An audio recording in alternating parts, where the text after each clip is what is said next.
afternoon. I'm cognizant of the fact that we have a deadline with the minister coming, that after lunch, that people have different ideas sometimes in terms of their energy.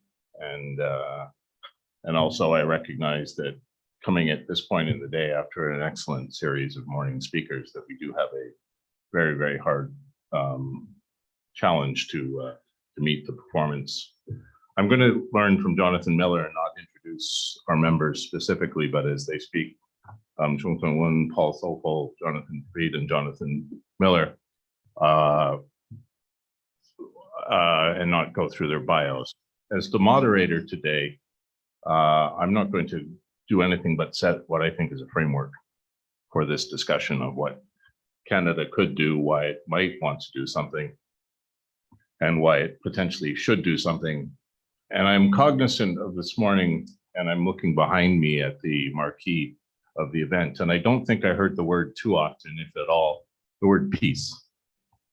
Because ultimately, I think we've done a very good job at outlining ROK's position, South Korea's position, but there is, unfortunately, from history's point of view, a division of a country that is a legacy that 69 years later is still a thorn in the side of many people. I'd like to return to my university days, where I had the privilege of studying the impact of the Bible on English literature from Northrop Frye and the Great Code. And one of the things we studied was the morality plays, and my favorite was Everyman. And the idea was that you had personal and moral responsibility, both as an individual and possibly now as a state, to do your best. And that was an essential part of education back then.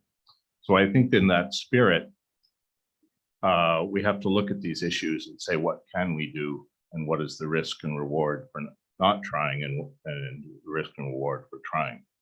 Last night, I had the privilege of meeting one of our guests who's a passion coach.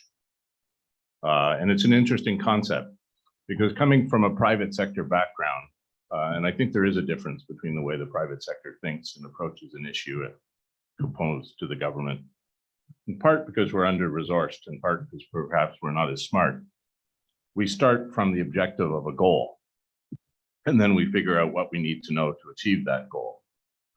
And therefore, if we do have passion and we do have the goal of peace, I think we can figure out steps that are required to re-engage, and Canada can figure out what its role is in that process. Because I think we have a number of constructs in Canada that are part of our national DNA that we forget. And I think the danger in a social media society is that we forget who we are. And that maybe is the reason we lose our passion. To me, the most profound understanding of Canada that we've forgotten goes back to the Durham report. And it's the construct that Fitzgerald, the writer, even wrote, that intelligent people can hold two diametrically opposed ideas in their head without going insane.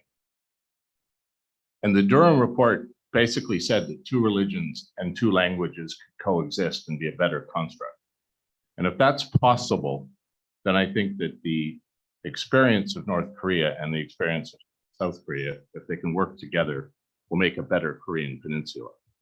And our passion and our mandate that I pass to these more qualified, more intelligent speakers is to figure out how, when, and that might or might not be possible.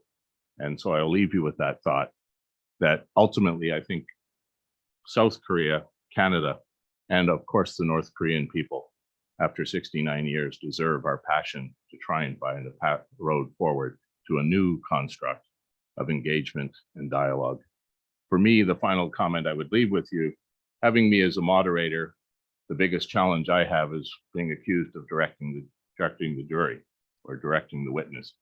So I'm going to leave you with that, because those of you who know me, and probably not many of you, know that I have strong views that I've articulated for the last 20 years, that if you don't try, you won't succeed. So thank you very much.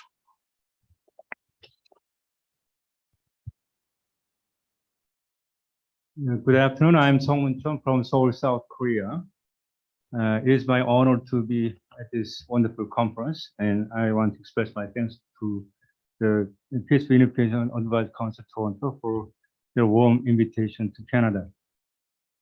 I think we have heard a lot of beautiful things about potential economic opportunities between Canada and Korea in the first session.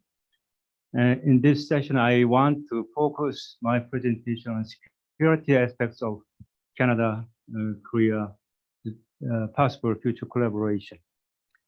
I have 4 talking points. First, I'll briefly review the current security situations on the Korean Peninsula.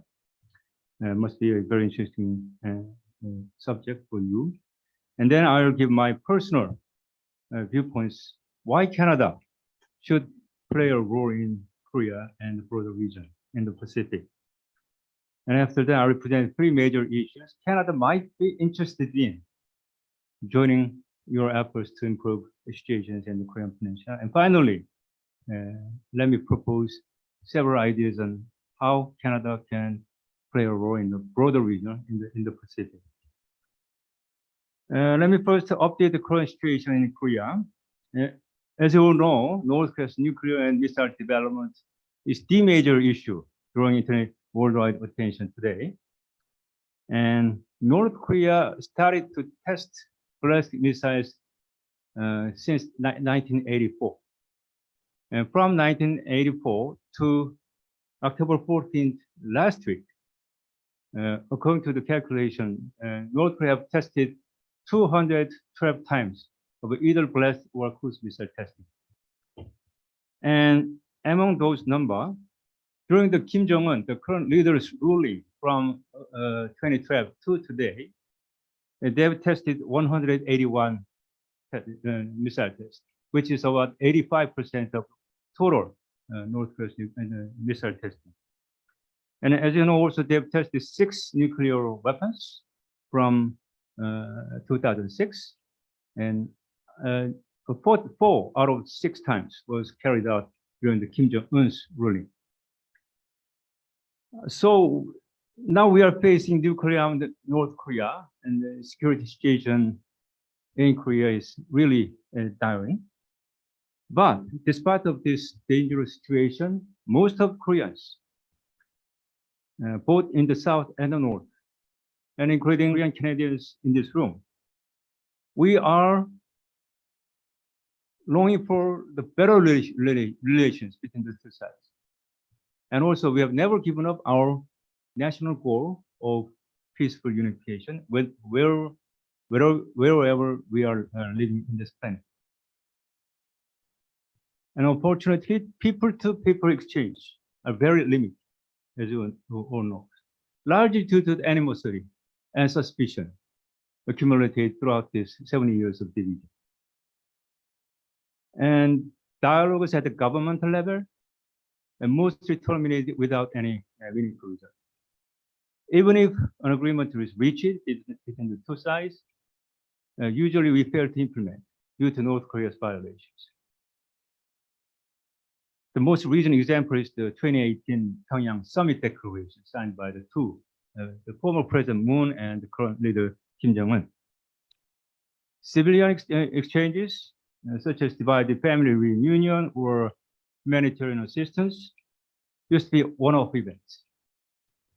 Most recently, South Korea's Minister of Unification, we offered to have a very comprehensive family reunion program, but it was rejected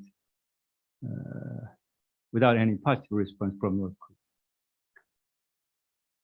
Korea. Personally, I believe the North Korea will not give up nuclear weapons against our wishes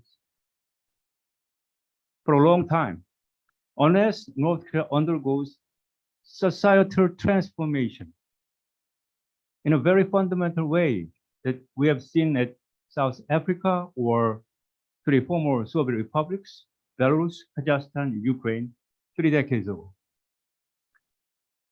South Korea's new president, Mr. Yoon, recently visited Canada. He proposed so-called audacious initiative to persuade North Korea to give up nuclear weapons and promised to provide very comprehensive economic package for the better future of the North Korean regime and also North Korean people together. At this initiative, we have proposed many ideas to North Korea in a way to persuade they give up their nuclear weapons. And this particular initiative is important because they show their willingness to front row the carrots and meaningful economic and diplomatic packages in the front line of the denuclearization process, including a possibility of deep-effective US diplomatic normalization.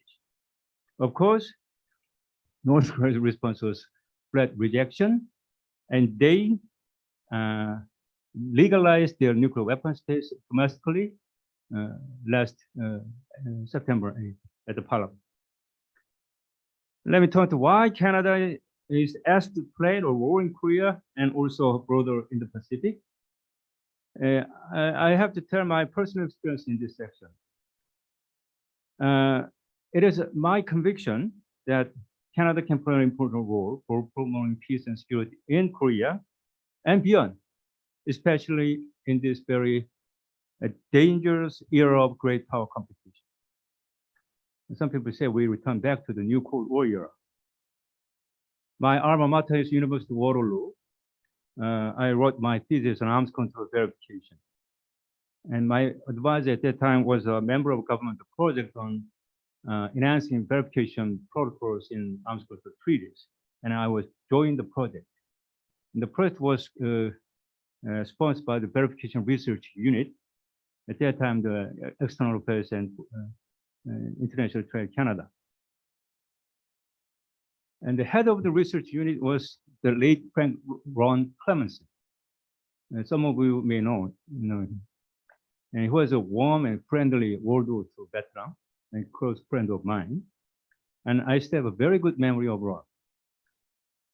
He had devoted his time and energy to bring Canada's expertise and knowledge to Korea in order to improve Korean stability. And I want to use this occasion to thanks again to Ron and my partner at the time, Alan Crawford. He was also retired. And when I returned to Korea and joined the ROK military in 1990, I finished my PhD in 1989. And Korean gentleman has a mandatory service in the military. I was invited to write the first verification policy report for the Ministry of Defense. I was private at the time. The reason is because I was the only person who knows about arms control verification in Korea at the time. If you allow me, I would like to define Canada's three major heritages as humanity, peace, and co-prosperity, which is, I think, rooted in Canada's history and tradition, and also represents Canada's identity. I'm pleased that Canada shares the same heritage with Korea. My country, the nation never invaded other neighboring countries throughout our long histories. That is why we are called as a land of morning calm, the symbol of peace itself. I think Canada is firmly placed as a peace-loving nation in the world. We all know that following Canada's tradition, Canadian government has taken very active policies for promoting peace and resolving disputes around the world, not only in Korea. Of course, Canadian forces joined the Korean War to defend ourselves from Korean communist aggression.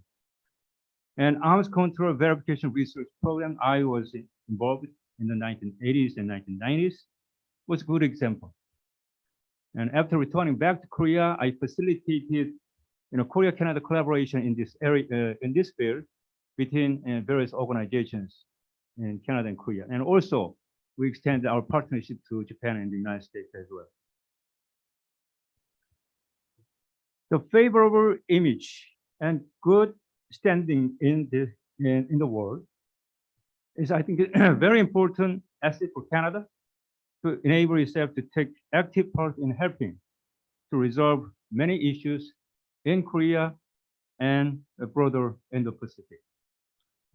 As Ambassador An this morning said that South Koreans love Canada, I want to remind you that North Koreans also love Canada.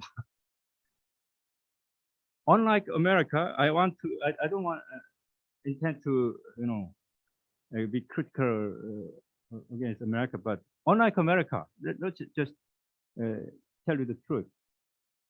North Koreans do not, ordinary North Koreans, I'm saying, they do not regard Canadians as enemies. They think Canada as a country they can trust. If there is a Canadian proposal for mutual exchange for humanitarian assistance, I bet those proposals would be better received by North Koreans without suspicion compared to the similar American proposal. We may wonder why. Why is Canada so loved from around the world?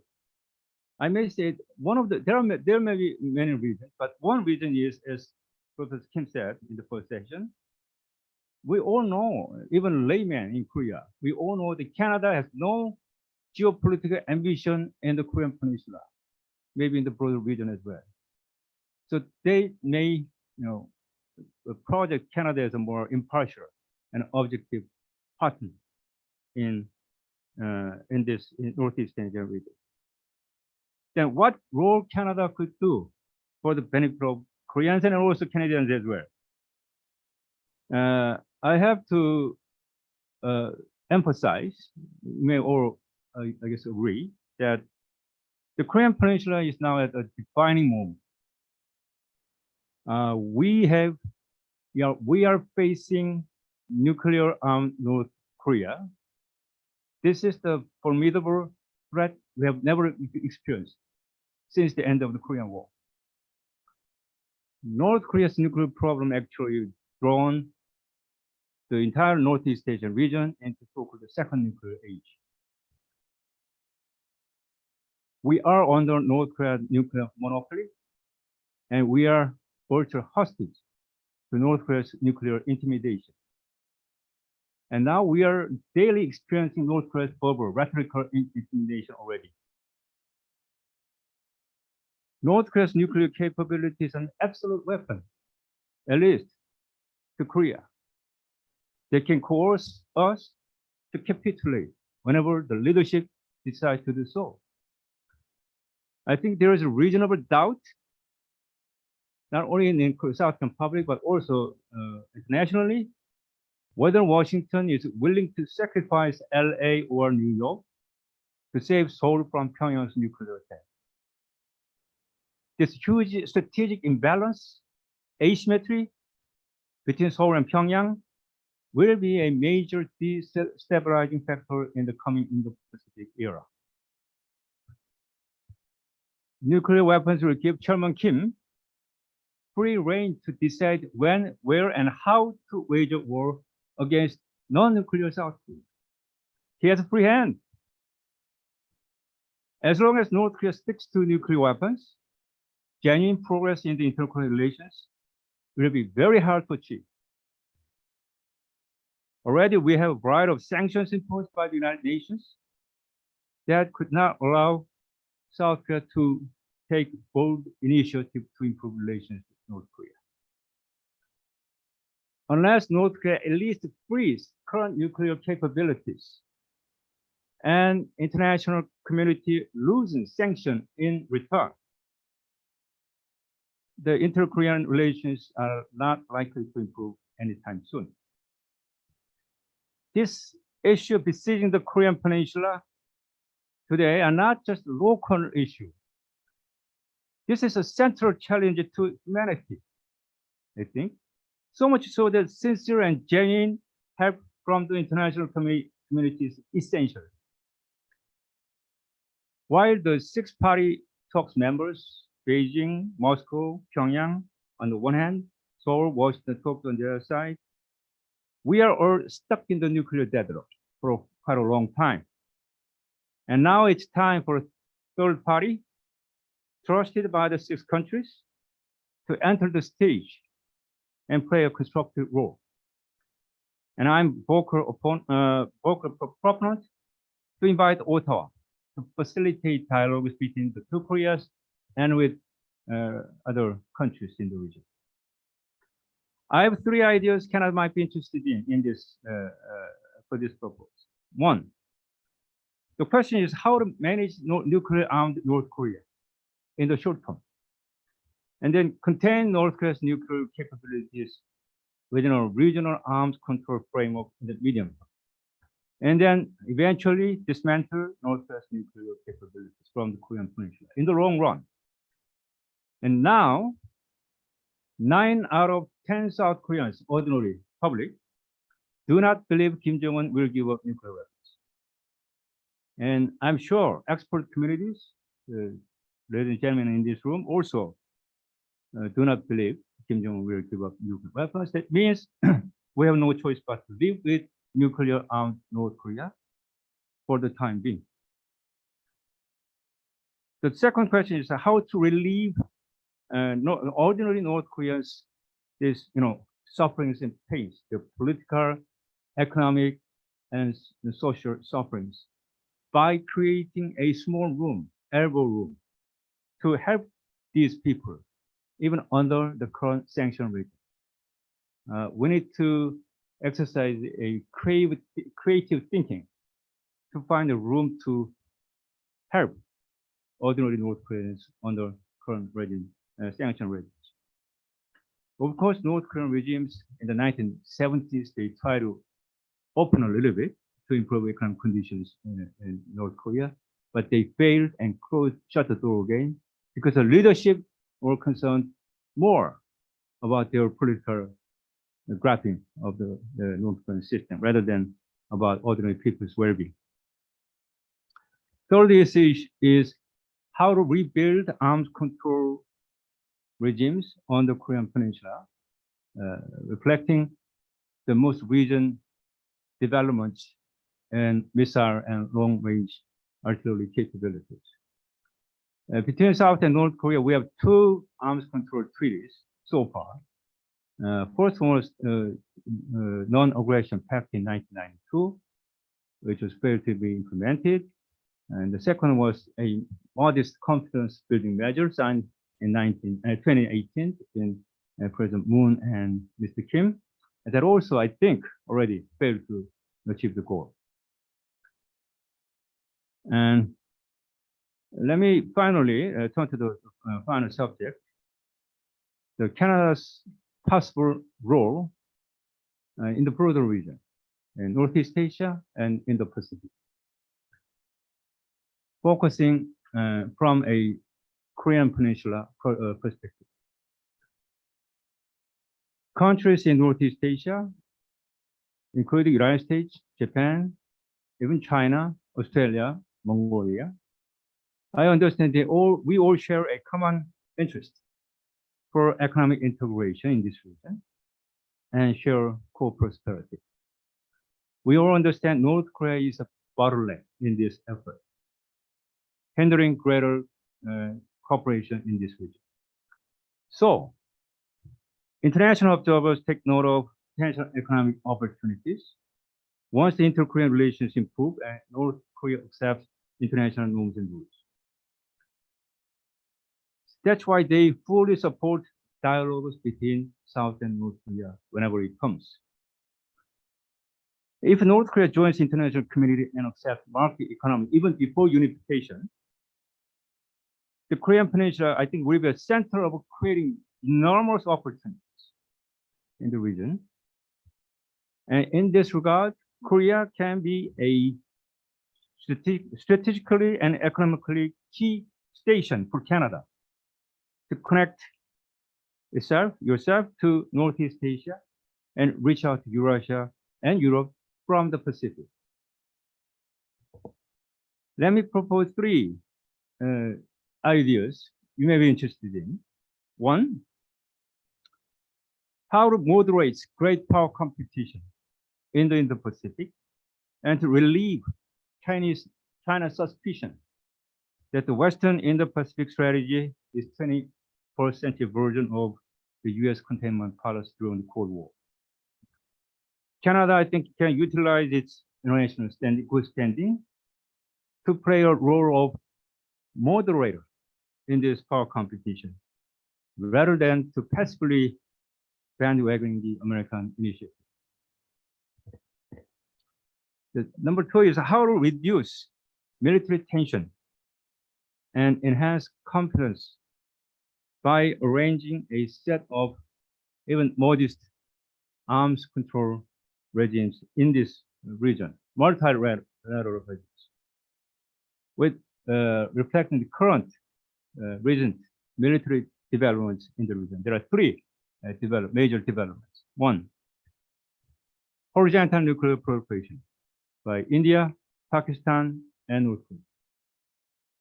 Number 2, vertical nuclear proliferation of Russia's expansion of non-strategic nuclear weapons, and American tit-for-tat response, and China's recent nuclear buildup.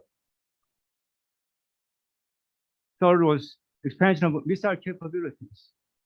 For North Korea, South Korea, and even Japan, we all have potential, not only civilian, but also military capability, long-range military capabilities. Especially for this missile issue, we may invite not only old missile powers, but also emerging new missile powers in a multilateral missile control regime, not in the distant future. Finally, we have to think about contingencies in North Korea. What do we do if such thing happens in the future? And how to manage the subsequent unification process triggered by this contingency. There is a lingering concern in Korea and also internationally. There is something like contingencies could occur someday in North Korea. And if such events can bring about sharp clash of interest among big powers in the region, and if so, Korea will be a very major hot spot for great power competition. So we may need a fair, reliable, trusted partner like Canada to play constructive roles to resolve the crisis and moderate big power competition surrounding this North Korean contingency, and also have Koreans, us, move toward peaceful unification. As a conclusion, let me repeat what Mr. Champagne said this morning. Quote, Korea and Canada are natural partners. Quote. Thank you.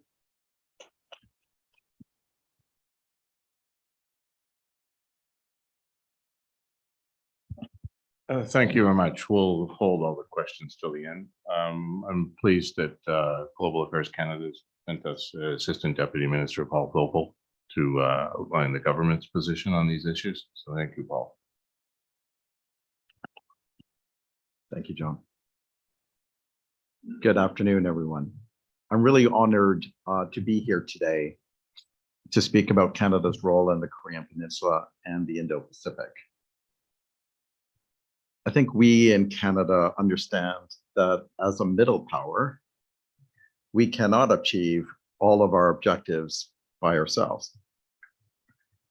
For us to succeed, for the rules-based international order to thrive, we need to work closely together with South Korea and other like-minded partners in the Indo-Pacific. As a Pacific nation with over 25,000 kilometers of coastline, Canada recognizes the growing importance of the Indo-Pacific to its interests, its values, and future influence in the world. The development and launch of a new integrated and whole of government Indo-Pacific strategy made in Canada is a high-level priority for global affairs and the Minister of Foreign Affairs, as well as the Minister of International Trade, the Minister of International Development Cooperation, and the Minister of National Defense. That has been committed by the Prime Minister to 4 of those cabinet ministers in order to produce that Canadian strategy. Canada intends to unveil that strategy later in the fall. We are committed to further diversifying our engagement and deepening our diplomatic, economic, security, and sustainable development partnerships in the region. Quite frankly, this is essential for middle powers like Canada, because upholding the principles we share with our like-minded partners in the region and beyond, including South Korea, is becoming all the more important in light of increased threats to democracy, the rules-based international order, sovereignty, territorial integrity, and human rights, all as evidenced by Russia's invasion of Ukraine. As Canada develops or finalizes its Indo-Pacific strategy, we see peace and stability on the Korean Peninsula as a key element in advancing many of our priorities in Northeast Asia and the broader Indo-Pacific. Despite extensive international efforts, Pyongyang continues to enhance the size and effectiveness of its nuclear weapons and ballistic missile capabilities. And as you've all noticed, in the past few weeks, there have been numerous missile tests. Many of us here and many others in the international community continue to voice our concerns about the significant security challenges posed by North Korea. In that regard, Canada has been expanding its security and defense presence in the Indo-Pacific region through an enhanced naval presence and growing multilateral contributions to address security challenges on the Korean Peninsula. As an example, we are participating in a multinational initiative aimed at countering North Korea's maritime sanctions invasion by detecting and deterring illegal ship-to-ship transfers, as well as gathering intelligence on the vessels and the entities involved. In support of this effort, Canada periodically deploys ships, aircraft, and personnel under Operation Neon. HCMS Vancouver and a maritime patrol aircraft are currently on deployment with respect to Operation Neon. These efforts are part of our ongoing commitment to working with our partners and allies towards a free, open, and inclusive Indo-Pacific that contributes to a rules-based international order. From Canada's perspective, international pressure through UNSC sanctions must be maintained in parallel with dialogue and diplomacy until North Korea completely, verifiably, and irreversibly dismantles its WMD and ballistic missile programs. However, it is not security considerations alone that drives Canada's engagement in the region, but quite frankly, also the strong ties between like-minded partners such as South Korea. We share a very special friendship, strengthened by Canada's involvement during the Korean War, a mutual commitment to multilateralism, and of course, economic partnership. President Yoon's visit to Canada recently provided that momentum to formally upgrade the Canada-Korea relationship to a comprehensive strategic partnership, one that recognizes the breadth of economic, political, and cultural initiatives currently underway, while forging ahead in a more strategic partnership in areas of mutual concern. Reflecting the increasingly important nexus between economic interests and security, Canada and South Korea are committed to address economic security challenges through enhanced cooperation and coordination. And this includes deepening our strategic partnership on supply chain resiliency and launching a high-level dialogue on economic security. And we can do more in the area of inclusivity if I take a measure of President Yoon's own reflections on his trip to Toronto, for which I was party to a discussion between President and the Governor General during his visit in Ottawa. When asked about his observations from his day in Toronto, he was struck by a common thread between when he met with one of the world's leading AI researchers at the University of Toronto, Al Hinton, and as well with the Korean Canadian diaspora community in Toronto. And both said that the success for Canada being a world-leading AI research hub, and for Korean Canadians to have chosen Canada over settling in the United States was similar. It was Canada's ability to successfully embrace inclusive multiculturalism. And he had remarked to the Governor General that as and a reflection of Korea as a society that for all its successes in terms of economic development, he had remarked that Korea still had a way to go in terms of the social development stream, and had taken with much store the feedback that he had got from both the AI researchers as well as the Korean Canadians, who were very proud to have settled in Canada and have prospered, to reflect that there was something here that he would need to take back to Korea from his reflection in Canada.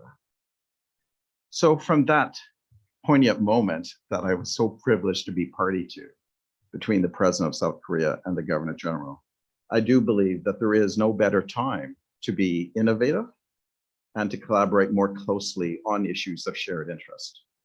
The upcoming 60th anniversary of diplomatic relations in 2023 and the ongoing development of our respective Indo-Pacific strategies targeted for release almost the same time make this a particularly fruitful moment.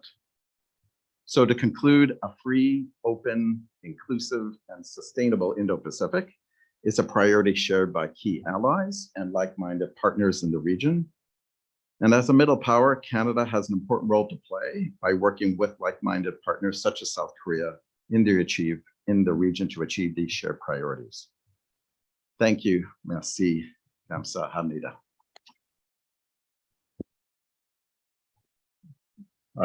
Thank you, Paul, for a very concise overview. Jonathan? They have a saying to stay only as long as your guests are still smiling. And I used up a lot of mic time in panel one. So I will take the cue to make my remarks very brief. But thank you again, Dr. John and Paul, for those first few comments. And I hope that my comments complement that. Very good to hear that the Indo-Pacific strategy is hopefully in its final days. And I hope in a couple of weeks, we won't just be returning from Halloween with treats in our bags and all sorts of nice costumes, but also a nice shiny Indo-Pacific strategy that we can send to all of our Korean friends at that point in time. Knock on wood.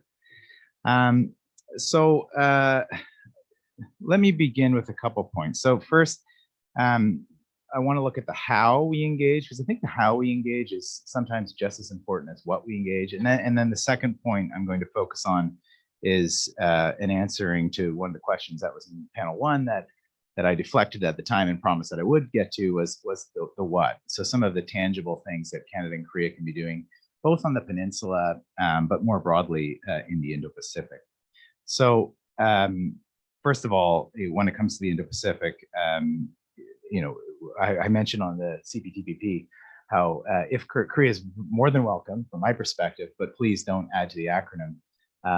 As much as I agree with all of those adjectives on the free and open, inclusive, sustainable Indo-Pacific, FOIP was a word salad. Now we have FOIPSA or something. I don't even know how we would say it, but I agree in principle with all of those adjectives. Sustainable, especially. This needs to be a long-term effort, and there is no more important partner to Canada, in my mind, than the Republic of Korea. But how precisely do we envision these engagements going forward, and how do we maximize our relationship, our strong relationship with Korea, which I think the last panel has discussed, the keynote Ambassador An discussed, our ambassador here, new ambassador in Canada, mentioned in his comments. How do we sort of capitalize on that? There was a question in the last panel on middle power diplomacy. I do think that's one area, but frankly, I think we're going to have to get a lot more creative and ambitious when we think about the tools in our toolkit. Traditionally, probably both Canada and South Korea have relied on multilateralism to achieve many of our goals. We still will need to. We are members in many shared clubs, the G20, APEC, some aspirational clubs that we wish we were in. We're not in yet, but we would appreciate the Korean support, such as the East Asia Summit, etc. But that strikes me as a necessary but insufficient way to engage with Korea to maximize their benefits, but also more broadly in the Indo-Pacific. A couple of the minilateral forums that were discussed in panel one, they were by name mentioned, but I don't think we really got into the tangible ways on where our shared interests would connect were AUKUS and the Quad. And I think, while I don't see either Canada or Korea naturally joining AUKUS as a full-on member, I mean, at this point, I think the three countries are managing this in a tactical sense on nuclear submarines. And right now, the position, I think, South Korea, this position may be changing, but is that we are not pursuing nuclear submarines in Canada. That being said, AUKUS, for example, is a broader agreement. Nuclear submarines is only the entry point. There's defense technology issues, there's advanced defense research. And on those vectors, I think it very much makes sense for both Canada and Korea to be engaging with that arrangement. And I think naturally we will. An interesting anecdote, just weeks after AUKUS was released, and those who follow the Indo-Pacific would know this as well, but AUKUS was released on precisely the same day where the European Union announced its Indo-Pacific strategy. So, the French get angry at many things, but they were very upset at the timing of the AUKUS announcement. The French, it may have seemed difficult at the time. I think they will plug into the AUKUS agreement. Naturally, the French will fit into some of the synergies that the direction that this agreement is going to. I know if you asked them that, 6 months ago or 8 months ago, they would have said, never, won't even speak with the Aussies anymore. But they will plug in as well. So I think it's important to think of minilaterals like this as potentially expanding, but not necessarily in core membership terms. And I'm going to mention another couple of forums, which I think similarly Canada and Korea can play a role. One is the Quad. So with regard to the Quad, I often get mentioned, and I'm sure Paul and others get mentioned, when's Canada going to join the Quad, or will we join the Quad? My first answer to this is, to go to someone's house, you have to be invited first. You have to be invited as a permanent member before making the assumption that you can go. And the Quad, now in its second iteration, was a difficult forum to get together in the first place. All four of the countries have their challenging relationships with China. And when Quad 1.0 started in 2006, 2007, India and Australia at that time were a bit anxious about engaging with the Quad.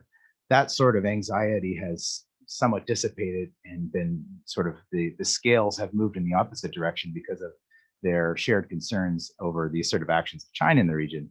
That being said, it still remains a live, complex, and complicated minilateral. That being said, where do Canada and Korea fit into this mix?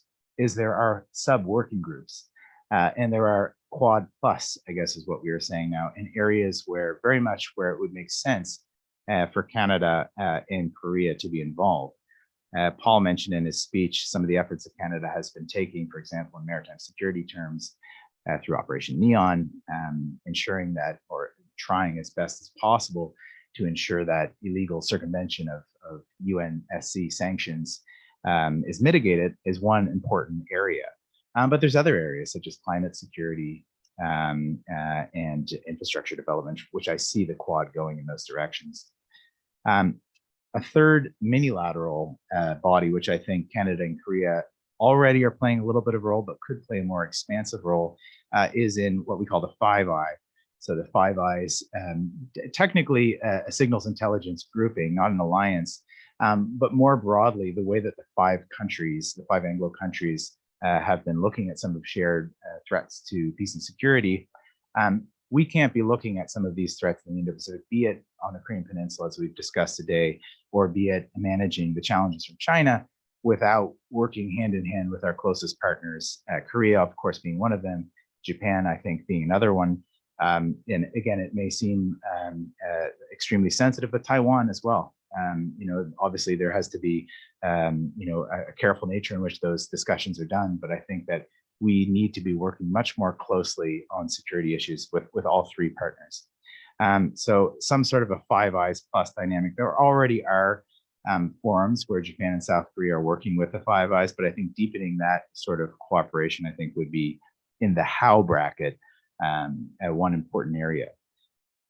Moving to the what, and John, your context at the beginning, I think, was really important, saying that, of course, we've security people, we like to talk doom and gloom, all the dark skies and all of the challenges, but the end result is supposed to be focused on peace. And I would agree with you. The challenge will be, in order to find peace, you need a mix of engagement and also deterring those threats and sending the punitive signals when necessary, combined with engagement. The scales can't be overly tilted in one direction if your real goal is peace. So I think that from a Canada-Korea perspective, we're going to have to look at multiple vectors that touch on both points. On the engagement side, one of the areas that Canada traditionally has played a strong role, one example, for example, would be the South China Sea, where we traditionally played this role, is through track 2 diplomacy. So trying to find ways, trying to find niches where we can be an effective player to stimulate engagement, stimulate talks, stimulate people-to-people discussion. For example, in our dinner the other night, we were talking about the idea of US DPRK talks being stimulated by Canada and Mongolia, having two different partners. Mongolia obviously having equities and experience dealing with both the Republic of Korea and the Democratic People's Republic of Korea, and Canada having a bit of a role there as well. So that's just one sort of idea. On the deterrent side and on the punitive side, I think the maritime security piece is very significant. Paul was probably being humble when he mentioned Operation Neon, but I think the context, especially of what's been happening over the past year, if you can contextualize the transatlantic security situation, all of the demands, the scarce resources that we all face, for example, in the doubling down of our mission in Latvia, to ensure and to bolster our support for our Baltic allies, there was a lot of pressure to say, of all of the resources we have, should we be continuing our efforts on the Korean Peninsula and around the Korean Peninsula? And I think the decision to renew Operation Neon was a very, very significant and important decision and a signal of our resolve in defense terms, in addition to all what I say, quote unquote, the boring agreements, but I don't find them boring, but some people do. Things such as the recent military information sharing agreement with Japan that was just announced. These things are the building blocks to serious, credible defense and security relationships in the region. And I think we need to be doing a lot more. A number of other topics that we could potentially get into in question time. Cybersecurity, I think, is a very important one that we sometimes glaze over when it comes to the Korean Peninsula. Ransomware is one of North Korea's most effective tools at procuring finances that fund its war chest. I think internationally, when we think of cybersecurity, often we think Russia, China. I think North Korea is a significant player.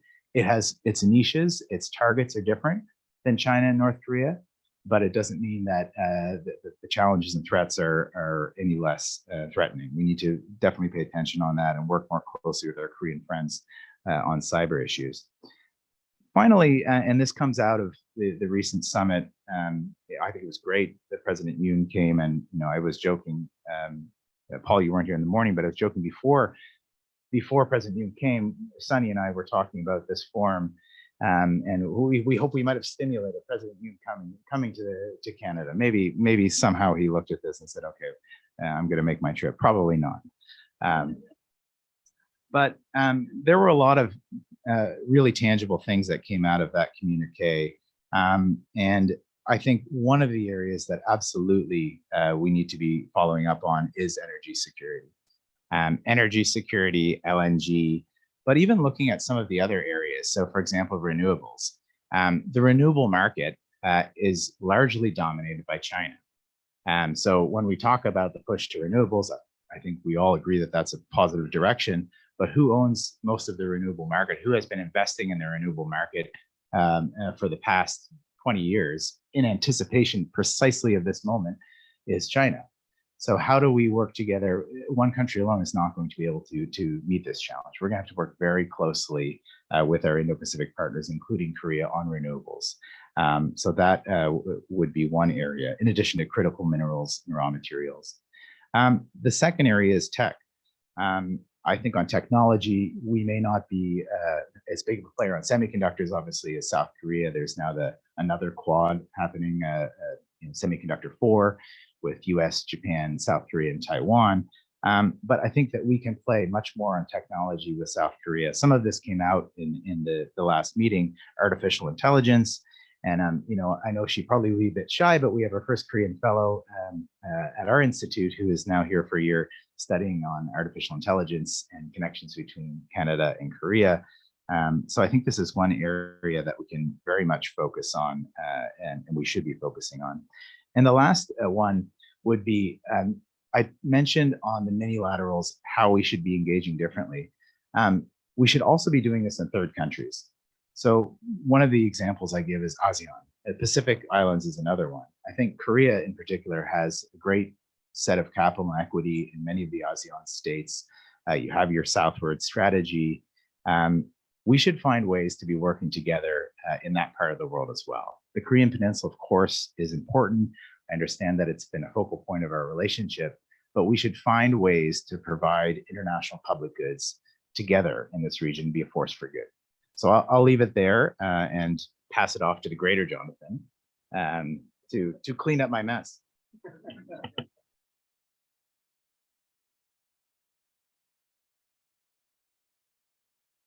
To the greater Jonathan, we look forward to your comments. Well, to the contrary, I've been a student of Jonathan Miller's for some time.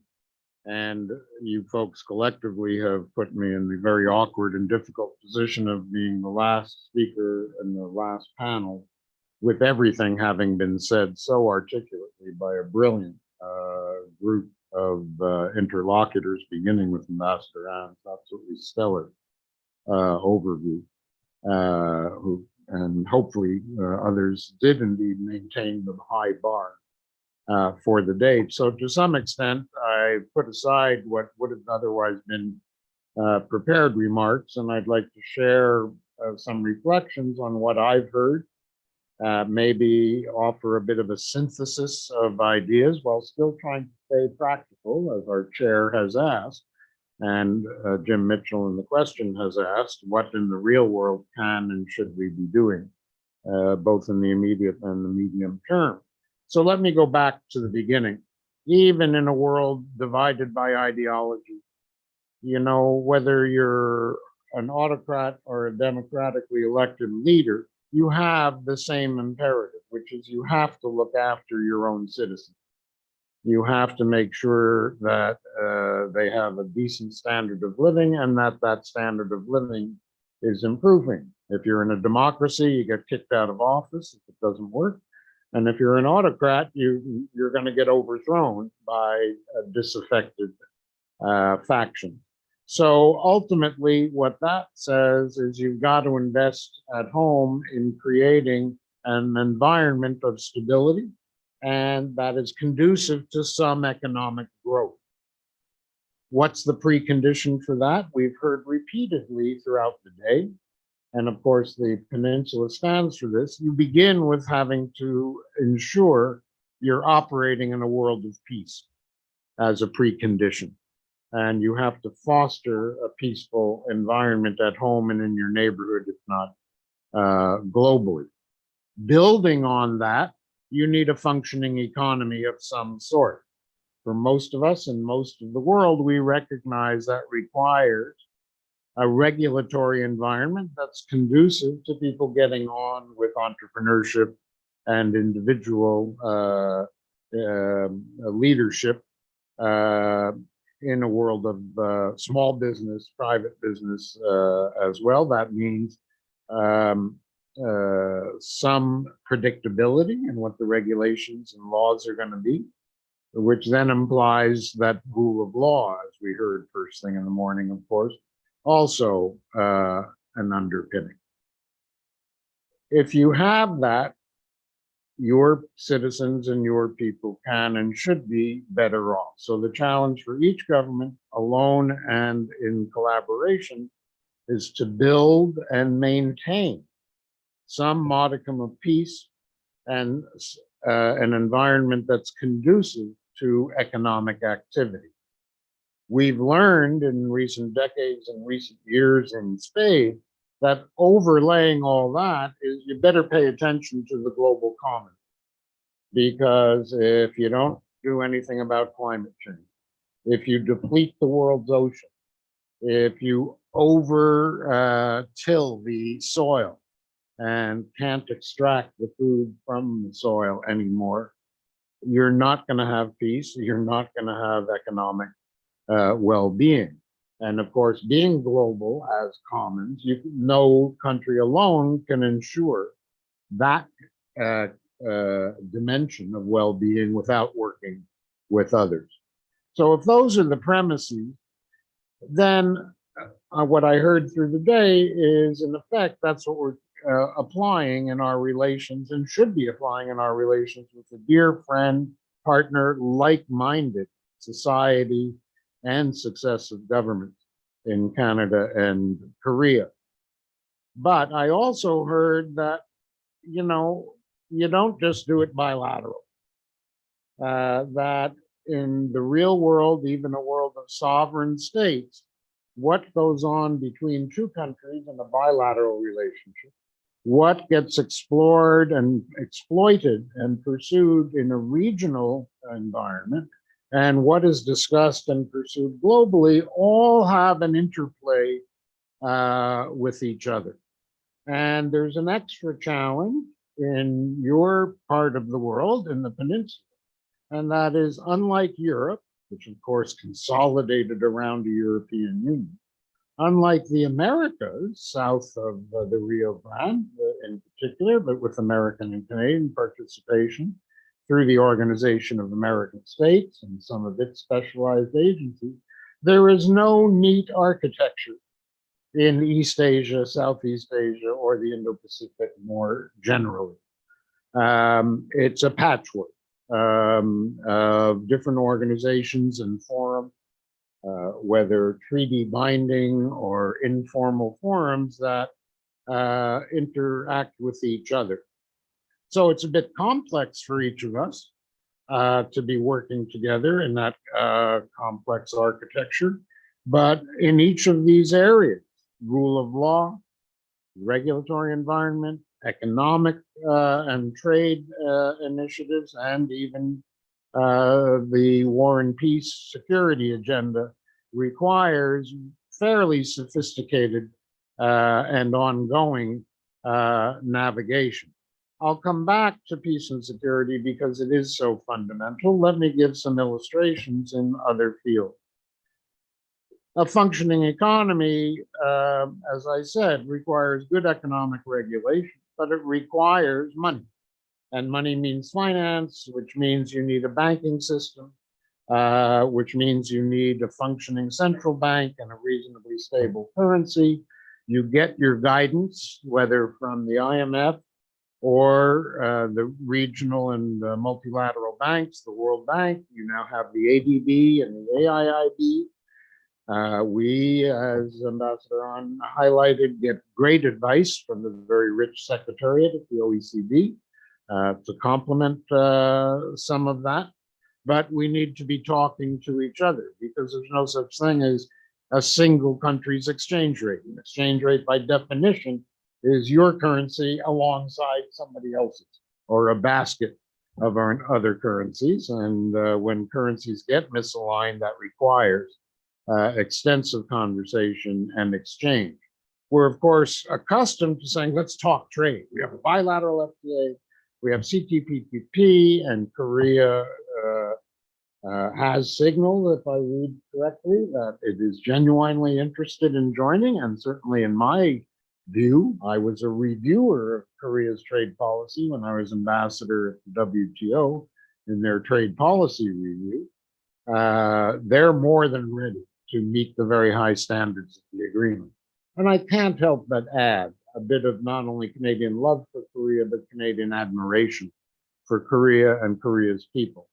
Because at the end of the Korean War, Korea in today's terms would be considered among the most least developed countries in the world, one of the poorest, most devastated economies in the world.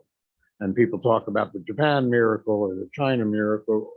Korea, as we've heard, the 10th, 11th, 9th largest economy in the world, depending on whose real estate market is doing better as to how you measure it. Think about that record of progress in 50 years. or 70 years, unmatched even by those who are often highlighted as better examples. Canada, with its small population, but abundant resources, as we've heard, a similar record of finally growing up and growing out of a branch plant mentality to be an innovative, creative, and very diverse, now service-oriented economy ourselves. We are partners in a middle power grouping in trade terms at Ottawa's, at Canada's initiative, the so-called Ottawa Group of Middle Powers, which is 13 countries from all regions, all levels of development, has coalesced as a conscience for solidifying the multilateral base for the international trading system at a time when leadership has been absent from the United States and the EU has tied itself up in knots. Japan having devoted a tremendous amount of energy to the CPTPP, but a good voice in multilateral terms. China talks a good game, but hasn't delivered on a number of fronts. So there's a good example of middle power ad hoc groupings in the trade field. And we don't pay enough attention as scholars because it's often a secret society that our finance and treasury people keep to themselves. But it's worth understanding how well we get along and how much we do talk to each other at the IMF, at the ADB, at the AIIB, in the name of maintaining that stability that we need for good economies. Look, the same is true on the global common.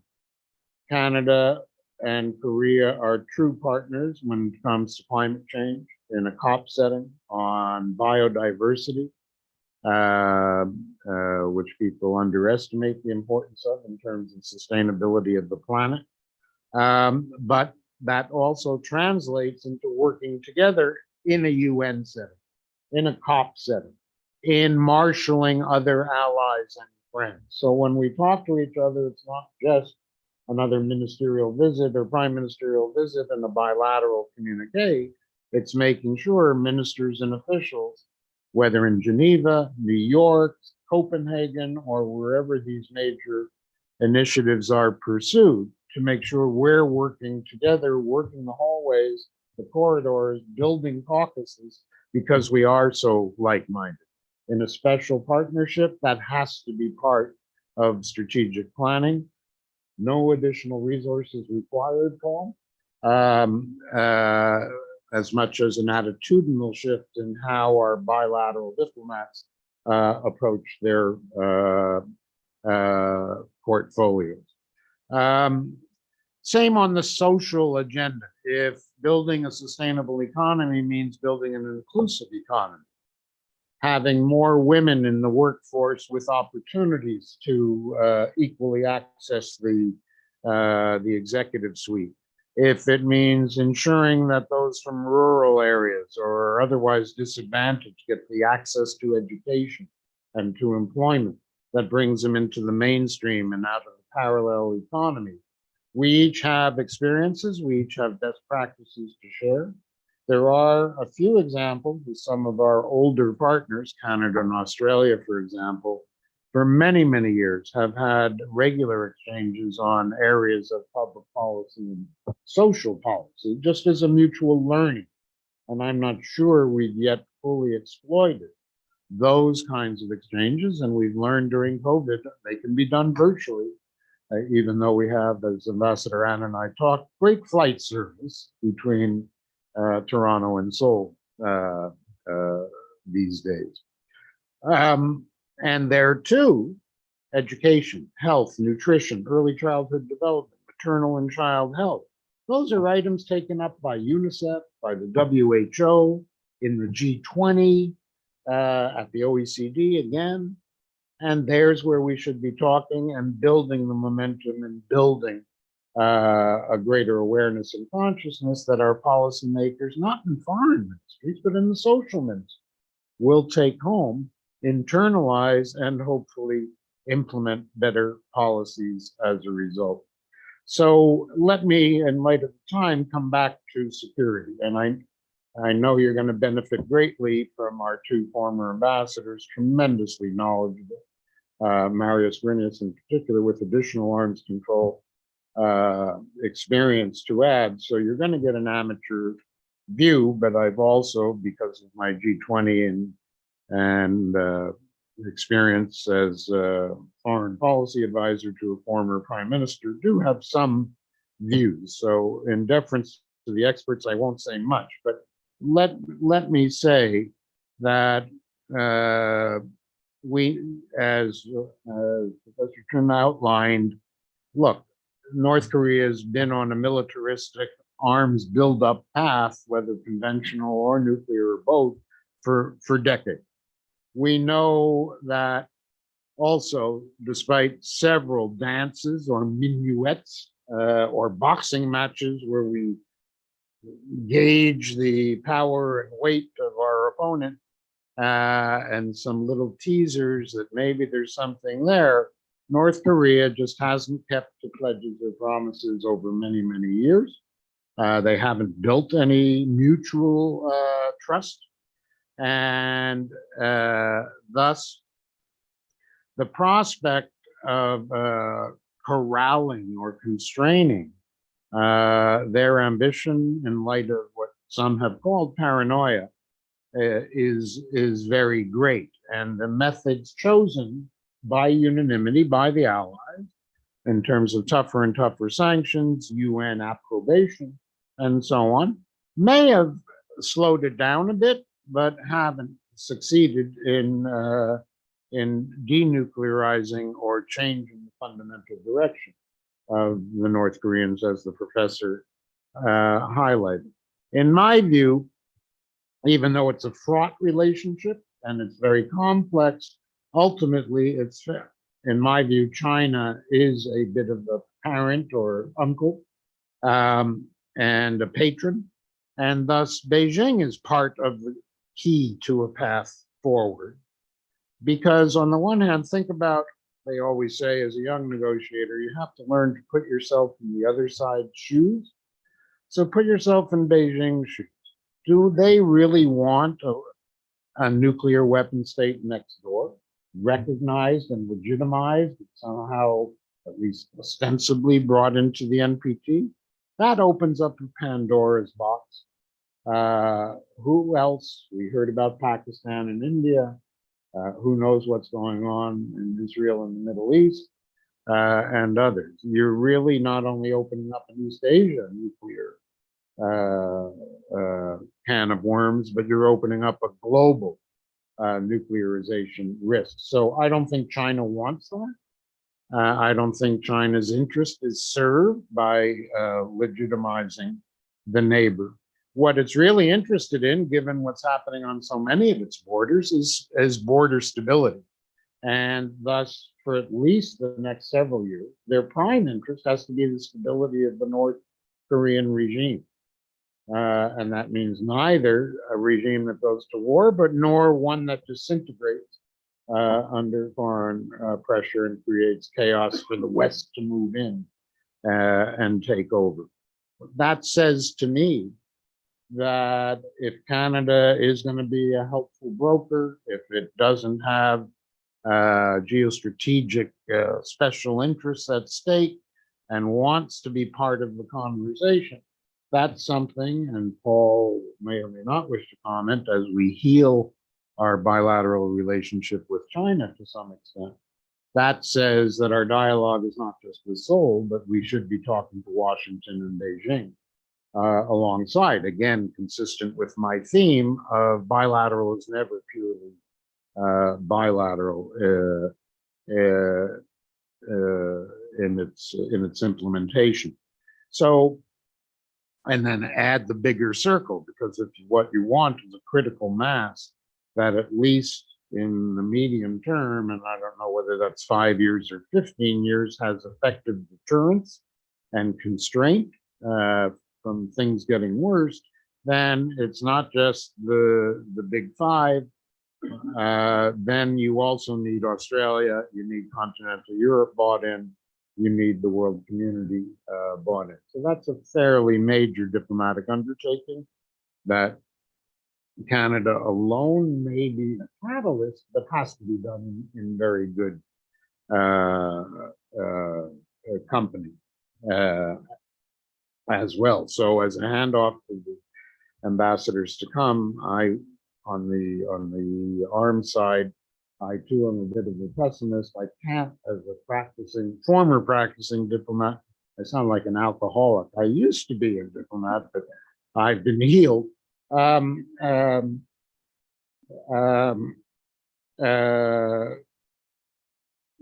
just throw out those observations for consideration. Final word, Jonathan used the term, and I think it's a great one. We're in a world of mini-lateralism. The ideology that we heard about that set the tone for the day is leading to a fragmentation in many areas.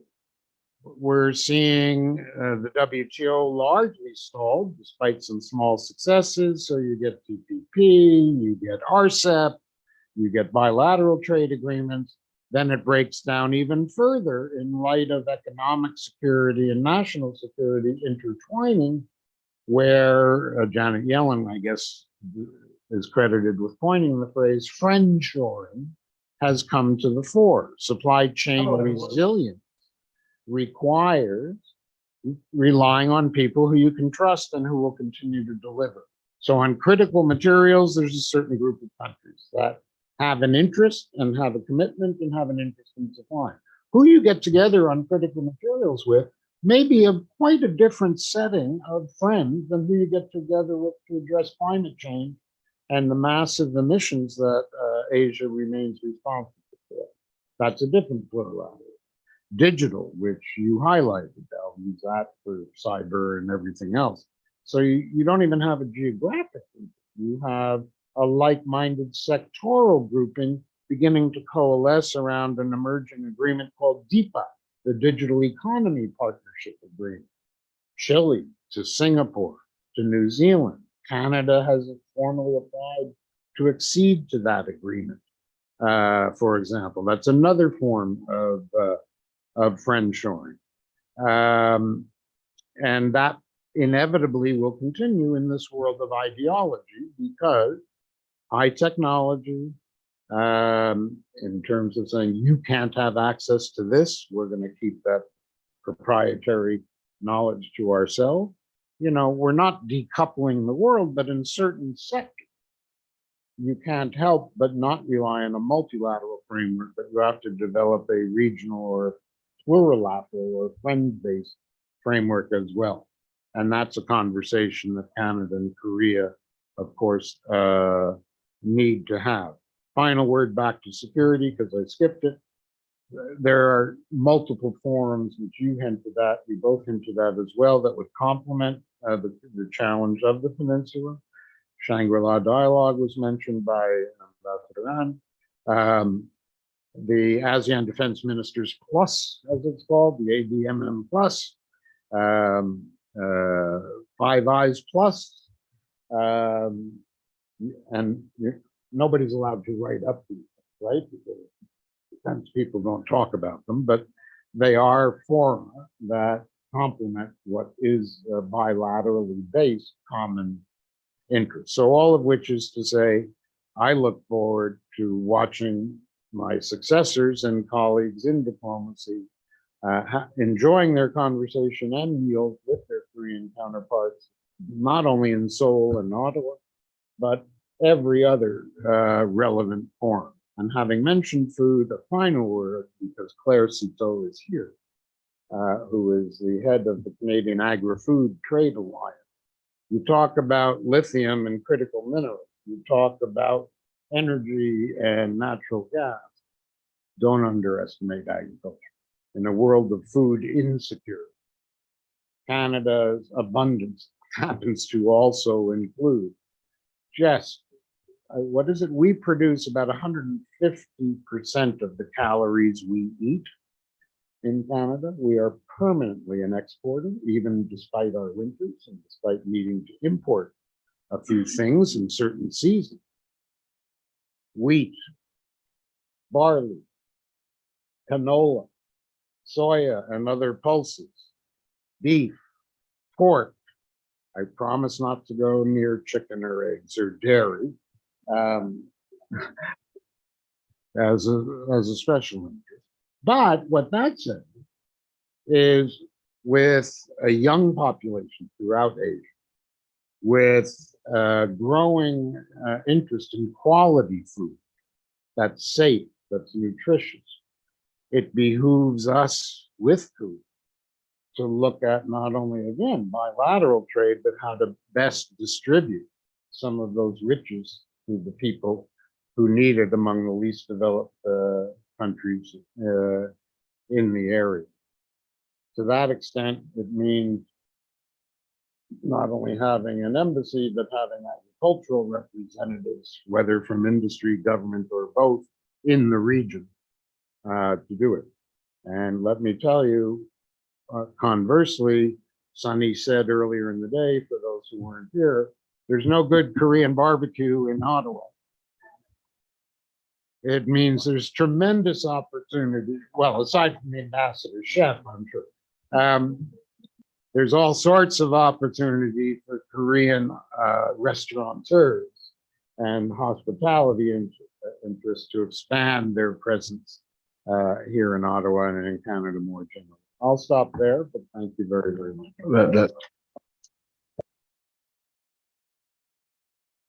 Thank you, Jonathan. It's a very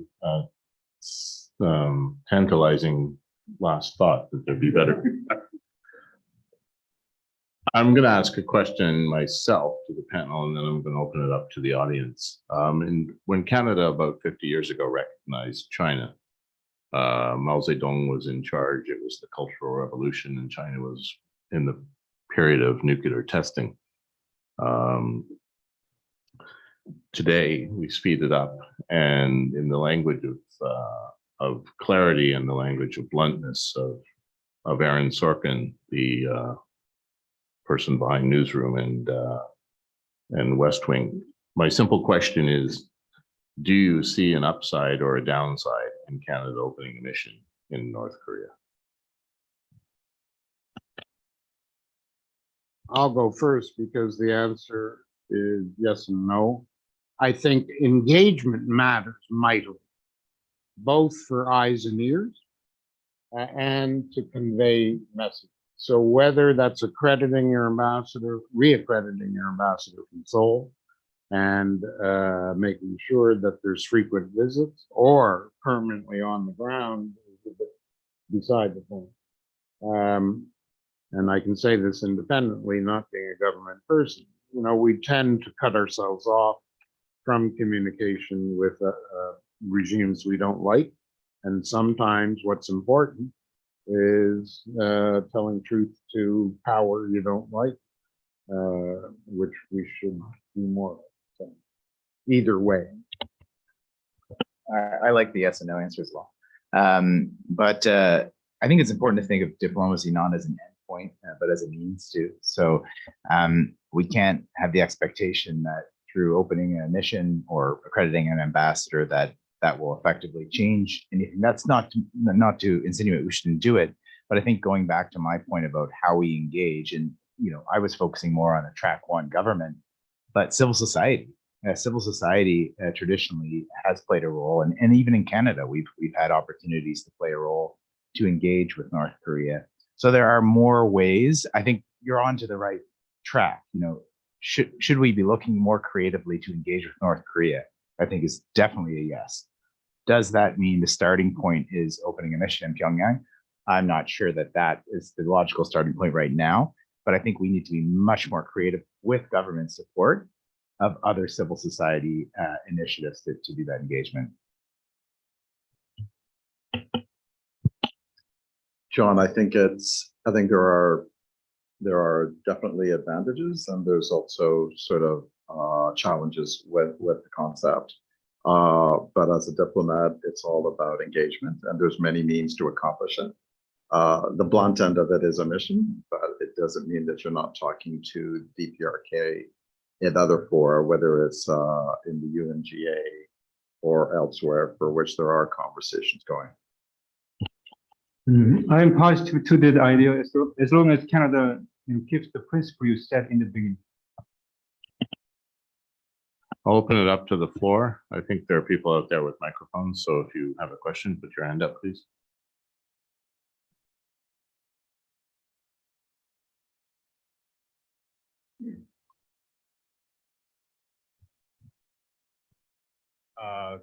Hello, perfect. Thank you very much for the presentation. My question kind of just orientates towards what was kind of not discussed on this panel, which was very much what should Canada do to inform its general population of why the Korean Peninsula, the Indo-Pacific, is important to its national interest, and why its role, whatever that role may be in the Indo-Pacific, is important to attain its evolving presence in the region. Thank you. Do you mean on the political side or the civil service side? Okay. Somebody want to answer? I think it's a really good question on your part.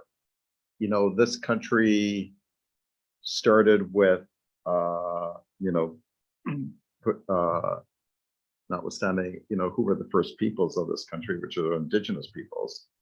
Then, we have the British and the French, who are part of those in the colonial perspective, are founding countries of influence, for which continues to be in terms of head of state, membership in a Commonwealth and La Francophonie. We have defined security architecture through NATO that kind of underpins that in terms of a very strong, robust transatlantic relationship, as well as south with Washington, which is for Canada, a primordial relationship for both security and economic prosperity. So I think there is a need in Canada to educate the population, and I would say the population at large, from coast to coast, to remind that this country was formed based on a promise by our first prime minister to build a railroad to the Pacific that defines modern Canada today, and that there was always from the beginning this aspiration that and the vision that the Pacific was, and beyond the Pacific, was very important for Canada, and that's underpinned by various data points. 18% of Canadians have family ties to the Indo-Pacific. 60% of our international students come from the Indo-Pacific. Our youth and most of the population think about climate change as the most important global issue that will be won or lost based on the Indo-Pacific that contributes 53% of global carbon emissions. And I can go on in terms of trade and prosperity, in terms of the primordial nature of that region relative to any other region in the world.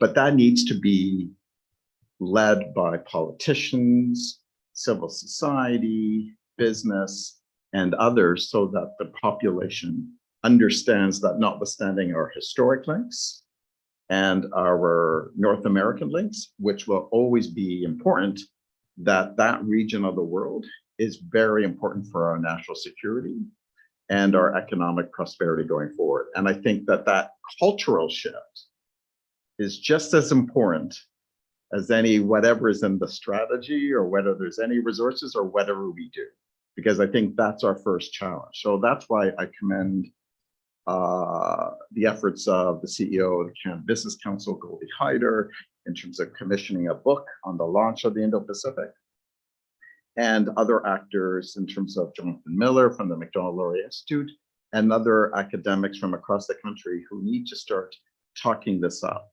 And it's not a Canadian challenge. I was very struck by individuals who I met at the East West Center in Hawaii, who are also funded by Congress to talk about American and Asian links.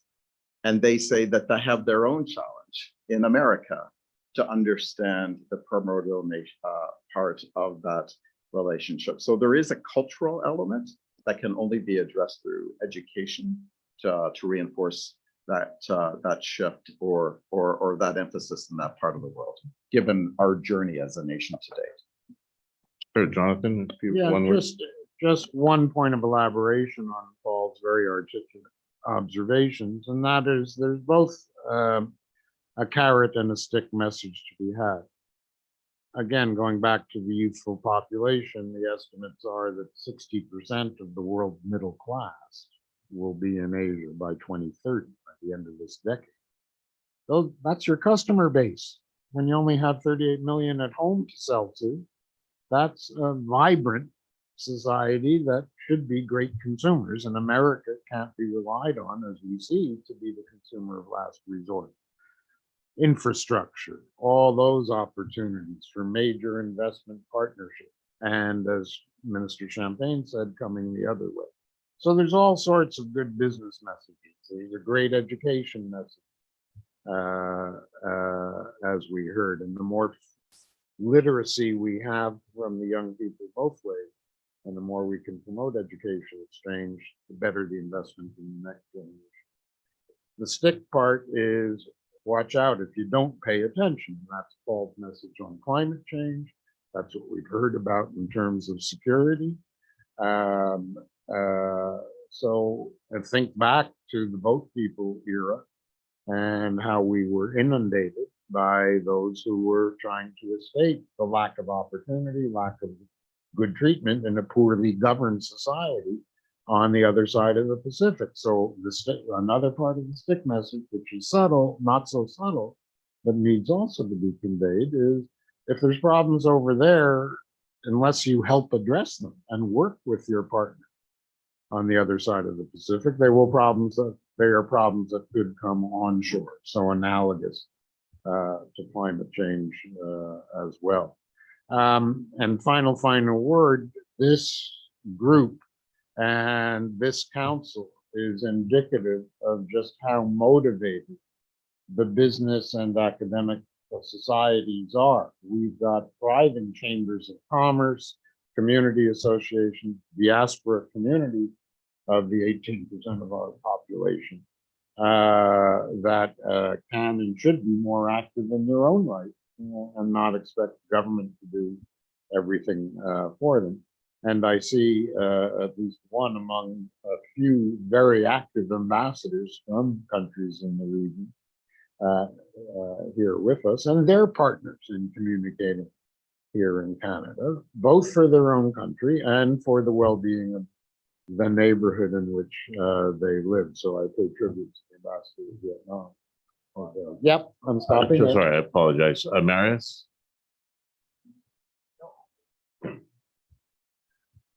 Thank you very much. Just one comment and one question. And it's all your fault, John, because you raised the issue of whether Canada should have some sort of diplomatic presence or how we should engage North Korea.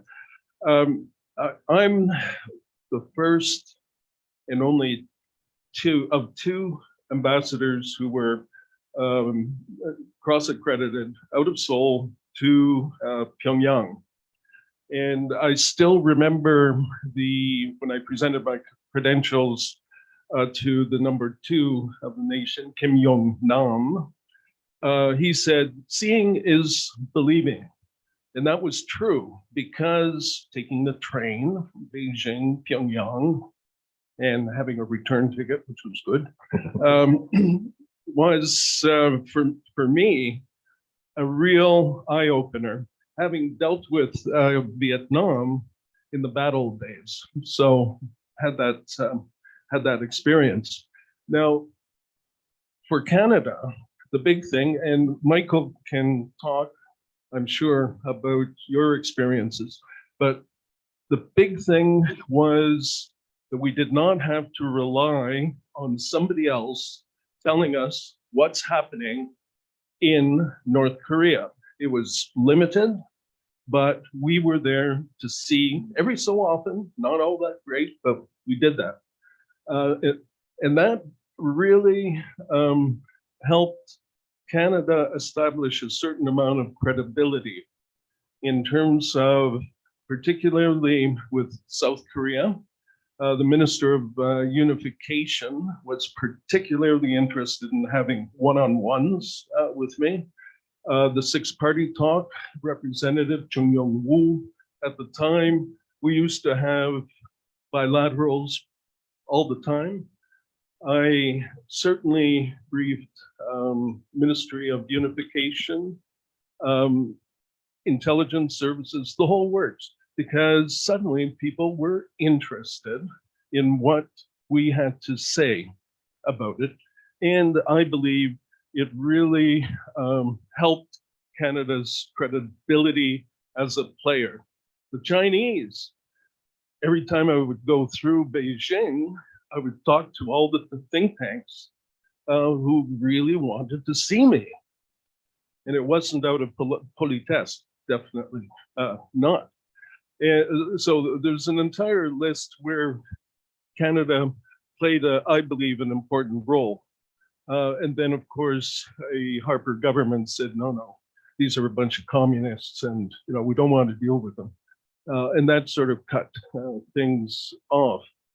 As the ambassador to the United Nations in Geneva, I actually got into trouble talking to the North Korean ambassador, who was a colleague in terms of the presidency. So again, and certainly at the United Nations also, I would talk to the North Koreans, and I thought it was important. Might have a different kind of view. And certainly Paul may have a different view also. My question, we've got this, the Peaceful Unification Advisory Council, and we're working on recommendations and what have you. Is there anybody on the panel, and I would say in the audience, does anybody really believe that Kim Jong-un is going to hope for peaceful unification? Or is it just another aspiration? I've read his speeches saying Korea for the Koreans, etc., but it seemed on his terms. Thank you. I have, as a matter of protocol, I'll go to Jeff next, but I have one question that I came in from, apparently there's a live audience and by email. So Professor Han, who is based in Boston with the PUAC chapter there, I'm going to condense his question, which was two parts, and I'll only pick the first part, which is the validity and success of sanctions from the UN and the multilateral and bilateral basis. Are the sanctions working? And if they are working, where are they working? Does anybody want to answer that on the panel?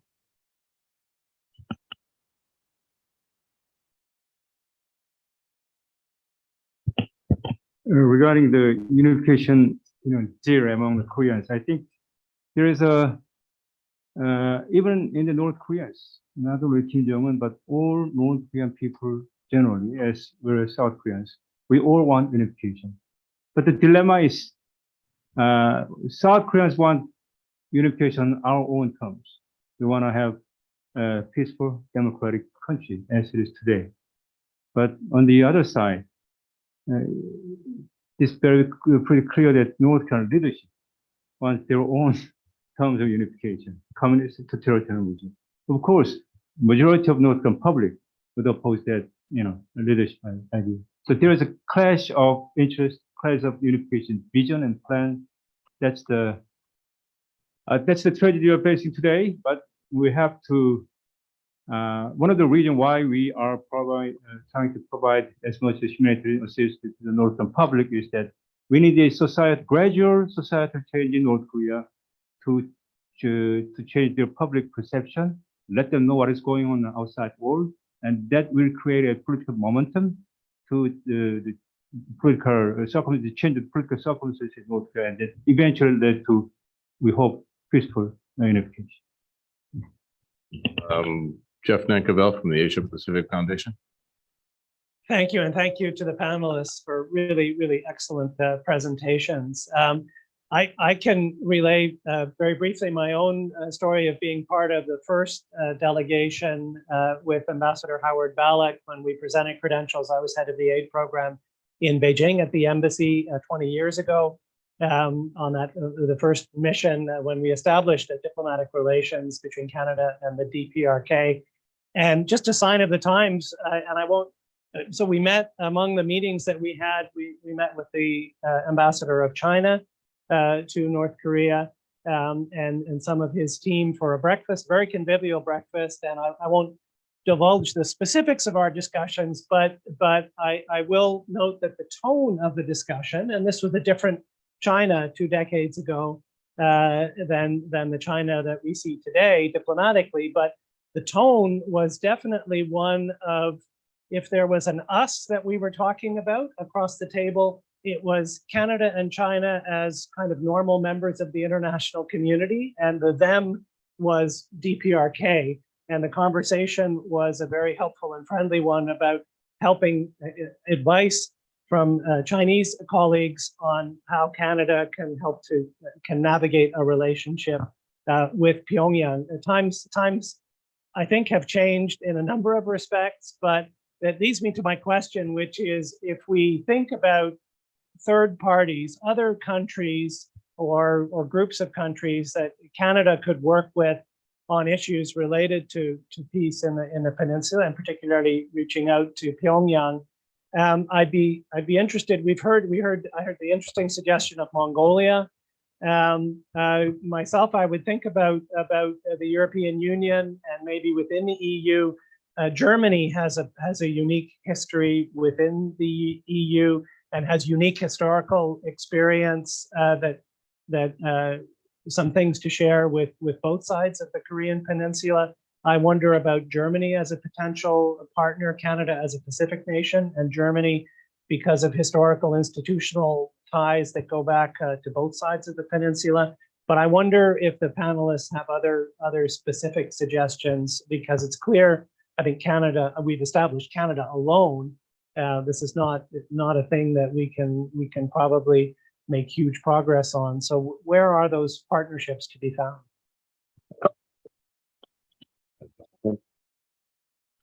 Thanks, Jeff. That's a really good question. And I think it leads to something that you didn't necessarily mention, but I think it needs to be sort of said, that the six-party talks format is dead. I think we all know that. And I think with the headwinds that we're facing right now with Russia's war in Ukraine, Russia has gone from being perhaps an irritant from time to time to being a significant spoiler on a range of international issues. So the idea that Russia maybe would not help us, but would not hurt us in the six-party talks format, I think that is a non-starter now. So that leads to a very, very important question idea that you bring out is, what sort of formations should we be looking at? I think the EU is intriguing. I actually, we have a Vietnamese ambassador here today, obviously, and one of the summits, the Hanoi summit, obviously, was hosted in Vietnam. I do think ASEAN is quite key in this dynamic. North Korea, as many know, sits on the ASEAN Regional Forum. It often doesn't come to the ARF meetings, but that is one key body that I think North Korea still feels, depending on the shifts of the wind, it feels comfortable enough to attend. But I think we need to be flexible. I think rather than looking at the six-party talks and saying, where's the new one? How do we get the next six-party talks? We have to probably think of 2 or 3 or 4. So maybe we think about ARF, maybe we think about engaging on the sidelines of ARF, the Ulaanbaatar dialogue, which I was in June. That traditionally is a forum where North Korea often comes. They didn't this year, I think, for a range of different reasons, probably because they're upset with the Biden administration's lack of attention, but also because of the COVID-19 situation in North Korea. So I think we need to be a bit nimble, thinking of a few different formats, maybe the Europeans from time to time, but I think ASEAN and potentially Mongolia would be 2 interesting ones directly in the region, but I don't know if anyone else has ideas.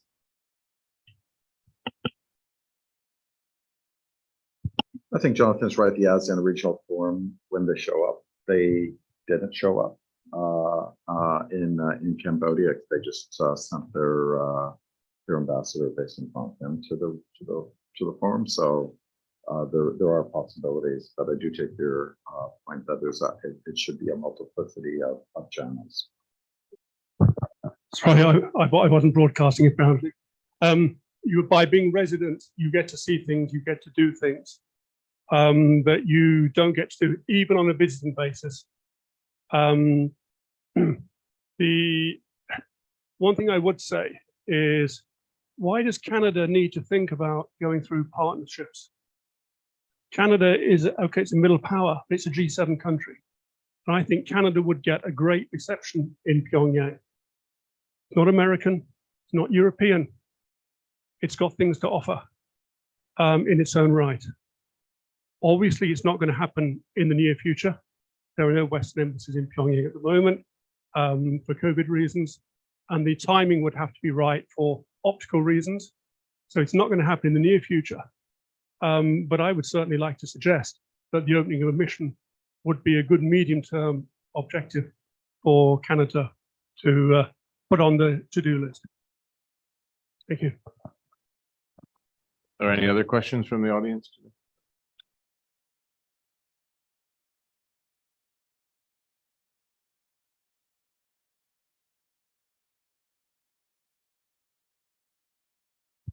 Thank you.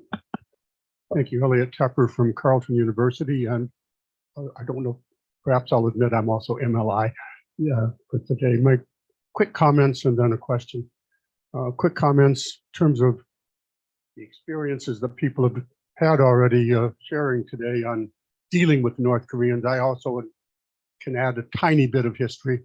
I indulged in personal diplomacy and was instrumental in perhaps the only 2 visits to Canada of the accredited North Korean ambassador to Canada. I facilitated it and then I stopped because the moral repugnancy of dealing with that regime just overwhelmed me. Second of all, I want to refer to Jonathan's brilliant connecting. Jonathan, you just come up with more ideas and more good phrases, but connecting the forthcoming Indo-Pacific strategy to Halloween perhaps is a major contribution. It's not all about candy, it's also about ghouls. It's also about ephemeral things like ghosts that come and then disappear, which unfortunately may be seen as the Canadian pattern in Asia. Having been involved with the Canada ASEAN Center and getting it established and seeing it appear and then disappear in a decade.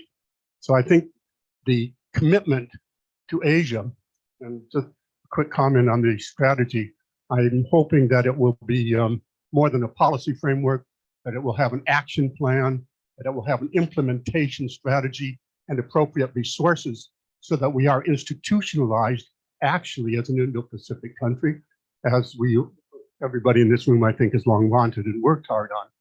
But this is a great panel in front of us. So at the end of the day, can this panel give us some very specific policy impacts of this meeting going forward?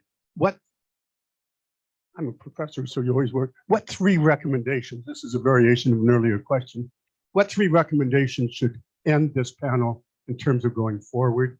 And I want to also thank all the organizers. This is a great opportunity and a great panel and a great audience. I will offer one, and then I'll ask each panelist to add 1 or 2. We all play chess. The first move in a chess game is to move a pawn, and Canada is possibly that pawn. And obviously, there's a need, as Victor Chua put in his report, for COVID vaccines, Moderna and Pfizer, because the North Koreans rejected the Chinese vaccines, as far as I know, to be a facilitation of that, to engage with the public. Because if you're going to shift a leadership mentality, you have to make sure the public understand that. That's my first recommendation. The rest I'll leave to the more intelligent panelists here. My recommendation is just send a direct signal to North Korea. Canada is willing to open a liaison office in the short term. And as an incentive, you are willing to provide some food supplies, which is grown in Canada.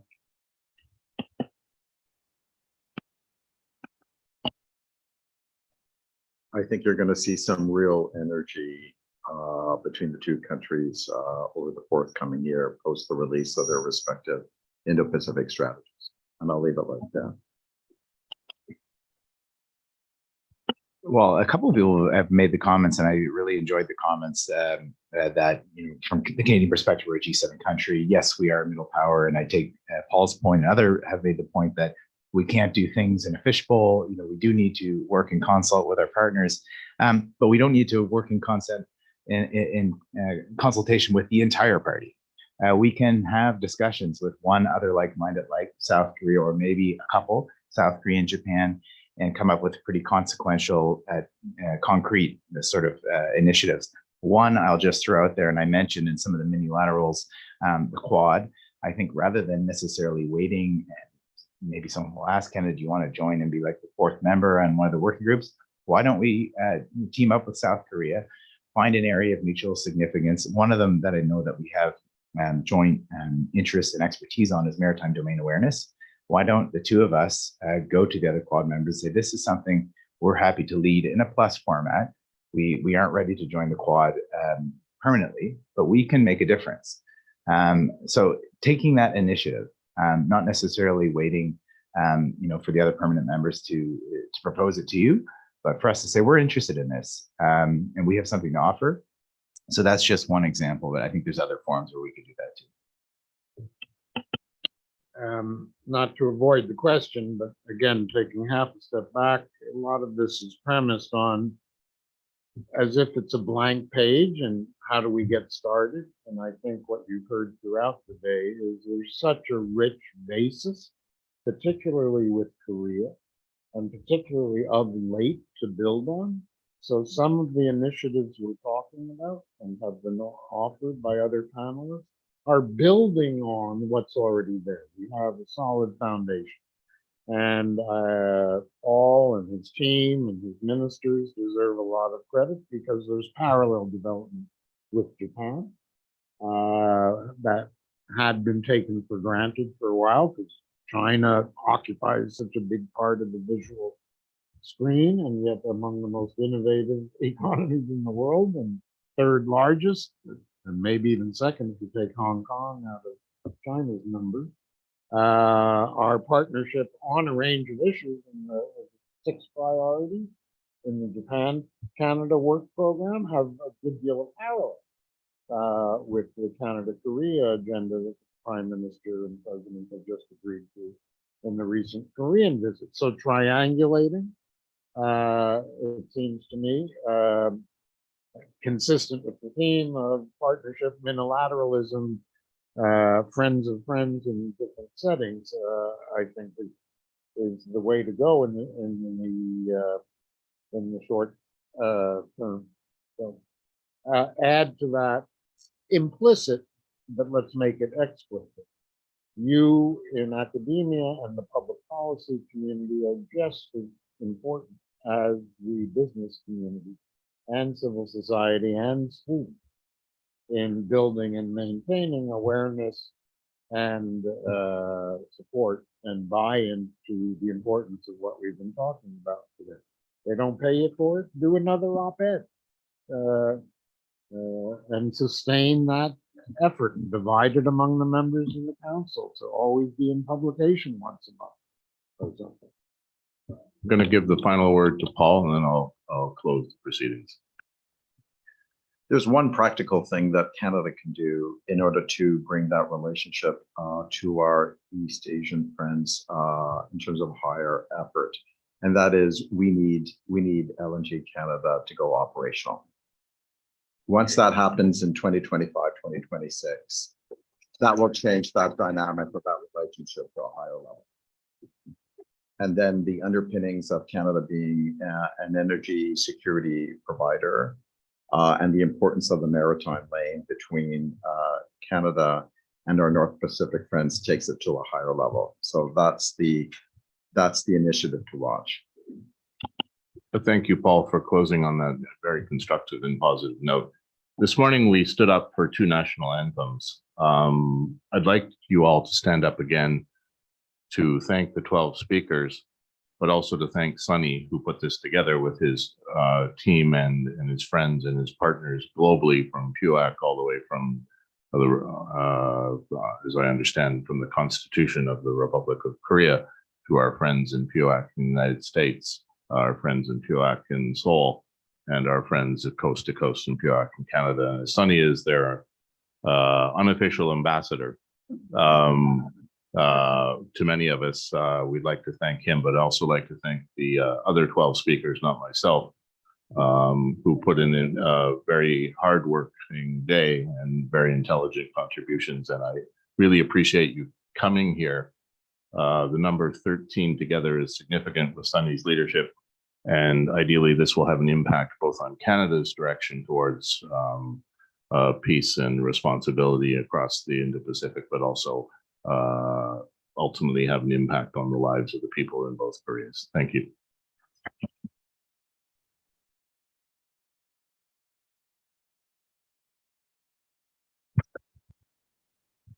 Thank you very much, John, and the panel speakers. Before I ask two former ambassadors to give us closing remarks, Minister Hussein, please take a seat. Yeah. Minister Hussein couldn't come in person, so he has sent us a video greeting. So we'll play a 1-minute video greeting from Minister Hussein. You ready? Maybe if you can either. Hello everyone, bonjour tout le monde. I'm Ahmed Hussein, Member of Parliament for York Southwestern and Minister for Housing and Diversity and Inclusion. I want to thank members of the Peaceful Unification Advisory Council for inviting me to your important event. Unfortunately, I couldn't join you today because of existing commitments, but I support the work that you do to contribute to peace and stability in the Korean Peninsula. Canada stands shoulder to shoulder with the people and the governments of Korea and Japan as they deal with the escalation by North Korea, and we condemn the recent missile launches that North Korea has made in defiance of international law and in violation of United Nations Security Council resolutions. I want to thank members of your organization for the work that you do to bring the people of Korea and the people of Canada closer together. Canada and Korea have and continue to work very closely on regional security as well as stability in the Korean Peninsula and beyond. We are partners, Canada and Korea, in strengthening people-to-people ties and increasing win-win trade and investment between the two countries. We know that Canada and Korea are willing and able and have partnered on issues like innovation, clean technology, and free trade among our peoples. Thank you for everything that you do, and here's to wishing you a successful event. Merci beaucoup.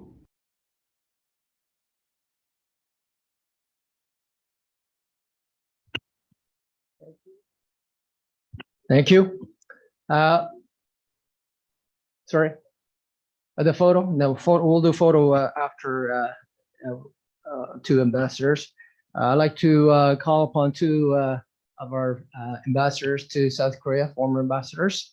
We'll go in the. I had to think about who will go first, so I use the Korean custom of the elder ambassador, Marius Greenius.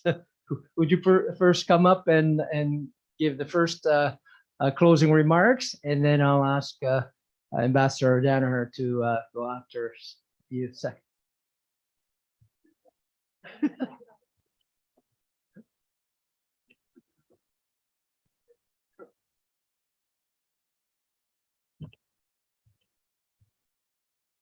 You want to sit down? Or you want to... This is even better. Yeah. Thank you very much, Sunny. What?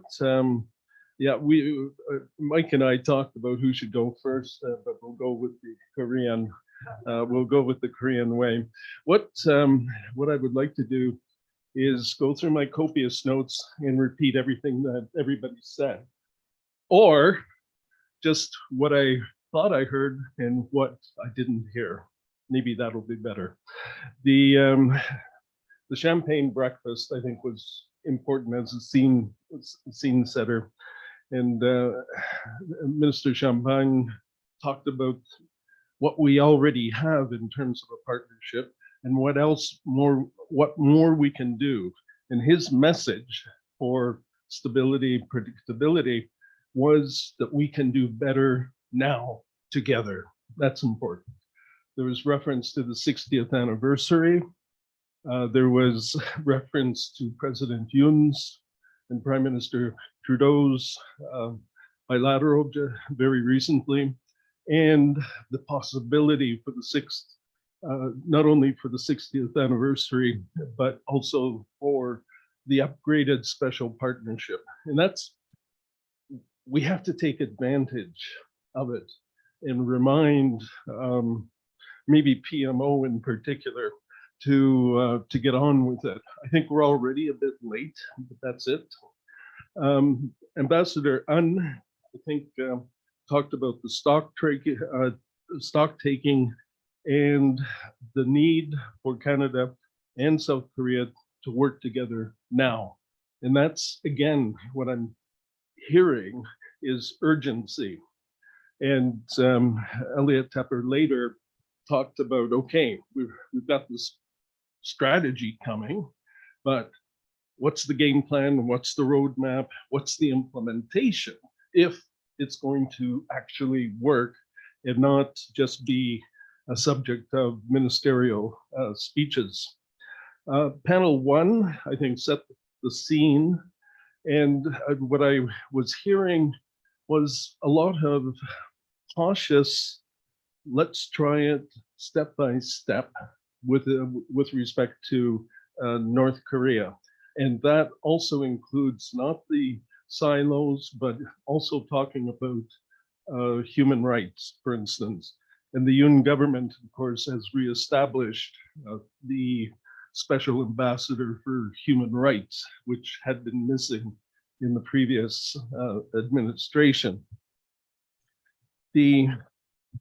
Lots of talk about the role of public opinion, which is important because we are living in an age of alternative history, alternative facts, disinformation, misinformation. And I keep telling my two sons, make sure that your sources are reasonable. And that doesn't necessarily include bad on all things, maybe on a few things. Trevor Kennedy talked about asserted the Canada is an Indo-Pacific country. Yes, I remember the year of Asia Pacific, for instance, in 1997, 98. Follow-up, I don't recall too much, but it was also important that Trevor said that Asians don't necessarily see Canada the way that we hope to be seen. And that's something that I think has to continue for us in all aspects to work together. Lots of talk about economic growth in terms of Asia and the importance of being there, being relevant, and working with partnerships, not only with South Korea, but all of our good friends throughout the area. Humanitarian engagement came up as a possible way of going forward. Yes, but let's make sure that we have our credentials and resources there. Some talk about a middle power engagement. Yes, it's always the question of partnerships, choosing, figuring out where you can connect, what you can work on, and that has come up in so many different areas. Lunch, I've got a note for lunch, Korean food, barbecue, next time. Again, panel two talked about the hope for engagement, for dialogue. Yes, peaceful verification, and where can Canada play a role in the Canadian, quote, heritage of humanity, peace, prosperity should ring everywhere and should make Canada also an attractive partner for everything that we do, but also with our other Asian friends. There was a question of this was my sort of where is this? We talked about we heard about the warm and fuzzy feelings and love in terms of how Canada is perceived, but we don't get invitations, whether to the Quad. As the director for ASEAN, I can talk about how many foreign ministers I had to brief on Canada in ASEAN and why we're not in the East Asia Summit game, and a whole bunch of others. But there you go. It's still there. Canada as a moderator to help take modest steps, whether in the arms control world or in human rights, anything to do with North Korea is certainly a possibility and an important sort of potential. Shared interests in terms of Indo-Pacific. Again, that's a theme that I constantly heard throughout the entire day, and the need for us, Canada, South Korea, to support our shared interests. And in terms of support for multilateralism, maybe smaller multilateral organizations, whether it's the Quad or others, Five Eyes, ASEAN, etc., all important. But again, what I don't hear, because maybe people are too nice to us, I don't hear the hard, hey, Canada, where are you? Or why are you not continuously, consistently committed? And that, I think, is a lesson for Canada to see and work with South Korea. And in terms of previous ambassadors, South Korean ambassadors, one of my original messages over 3, 4, 5 of them was, don't be so polite to Canadians, whether it's in academia or bureaucrats or whatever. Tell it like it is. Let's really work together. And yeah, in terms of policy challenges, there was talk about, hey, Canada should, as a moderating, nice region, sort of G7 country, etc. Yes, dialogue is important with Seoul, with Beijing, with Washington. But again, it gets back to the credibility issue. Do they want to hear us? Do they want to listen to us? And I think we have to work on that. The series of recommendations from the last panel, you've got the list, and I'll stop here. Over to you, sir.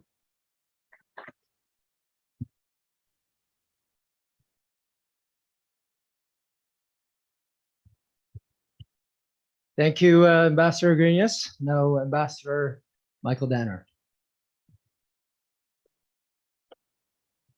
Thanks very much, Sunny. There you go. That's, I think, the first time I've been speaking in a few hours, so got to warm up the voice. But I'll take a little bit of a different approach from Marius in terms of decanting today's discussions. Obviously, everybody who was on the panel knew their stuff very, very well and provided interesting and insightful views on not only the Korean Peninsula, but the Canada's engagement in Indo-Pacific, and many very good questions from the floor as well. I enjoyed Minister Champagne's speech this morning. I think he mentioned about the partnerships, the complementarity. He did mention the 60th anniversary, and having been with the Canadian Embassy in Seoul for the 50th, I do hope we do a better job. I do hope that there's more resourcing available, particularly from the government of Canada. I'm putting Paul on the spot here, of course, but it's a view he's heard from me before. These are always going to be events where taxpayers say, why, you're just spending for this. But those people to people, those cultural relationships are absolutely vital. And I think both communities, both Koreans in Korea, Canadians in Canada, we have to understand each other better. And culture's at the heart of that. But the 60th anniversary is going to be beyond that. It's going to be hopefully a positioning of our relationship as we go forward. I've met Minister Champagne many times before he became a politician. He was a business visitor when I was Senior Trade Commissioner in Korea back 10 years ago or so. And he, of course, had a very distinguished business career, but it was primarily in Europe. And he used to always say, Korea is the only country in Indo-Pacific that I really knew. And he really did know well because he had visited about 15 or 20 times, at least at that time. That number may have increased. So I hear he's coming back to Korea next month as Minister of ISET, and I'm sure he'll put the embassy on its toes in terms of his knowledge and his ability to relate with the Korean partners very effectively. Of course, Ambassador An, I'm very happy to renew our friendship from Seoul, and you always speak very thoughtfully and insightfully and knowledgeably. And you and I have discussed many times before that soft spot in your heart for Canada and the OECD. And Donald Johnson passed away, as you know, last winter. And I know that many friends in Korea mourned his passing. But when Mr. Johnson was the Secretary General of the OECD, he, I think, was very instrumental in supporting Korea's candidacy for OECD. That was, quite frankly, in Canada's self-interest. We wanted the OECD to be more of a global group rather than a primarily European group, but Koreans' role in the OECD is certainly vindicated. Canada's very strong judgment in Korea's credentials, and I'm sure Donald Johnson would be looking down at this event in your remarks very, very happily. Professor Kim noted some of the potential vehicles to engage on regional security, talked about the NATO engagement with Korea, talked about the OSCE style security infrastructure. Jonathan Freed went back on that point a little bit, talking about the heterogeneity of the Indo-Pacific and the difficulty that has always been posed in having that kind of regional security infrastructure. I know EAS and ARF do play their role, but they haven't had quite the impact in terms of the OSCE, although given the events in Europe these days, one would maybe have to question that. Professor Green spoke on two issues, which I found very interesting. And I mean, we could probably devote a full day to those. One was nuclear proliferation as a result of recognition of DPRK, or indeed of other events such as Russia's using nuclear force. And the other, of course, the perennial issue of Japan-Korea conflict, which I know has perplexed audiences outside of Northeast Asia for a long time. And from my perspective, I could only say is don't underestimate the strong affections between Japanese and Korean people. There's a very good people-to-people relationship. And indeed, the business community is quite often at pains when some of the Japanese-Korean tensions do gain in prominence. On the other hand, I know this is an issue that's often subject to political manipulation. And the one message that I always had in reporting from Korea back to headquarters is remember that Korea is a democracy. And remember that, well, I made a deal with Korea. Well, you made a deal with a Korean government and a Korean administration. They all have their own calculations. And it is important for them to respond to their constituents. Again, this underscores the importance of those people-to-people relations. Trevor, you spoke about business waiting signals. Couldn't agree more. I would say in defense of the government of Canada that we've been very active in promoting trade liberalization and focusing on Indo-Pacific, and the Korea FTA was long overdue. I think it took 20 years almost to to fully implement it. Minister Roy McLaren came to Korea in 1995 to bridge this idea with his Korean counterparts. I was a junior trade commissioner at the time in Seoul, and of course it didn't get implemented until 2012. So that's 17 years, not quite 20, but close enough.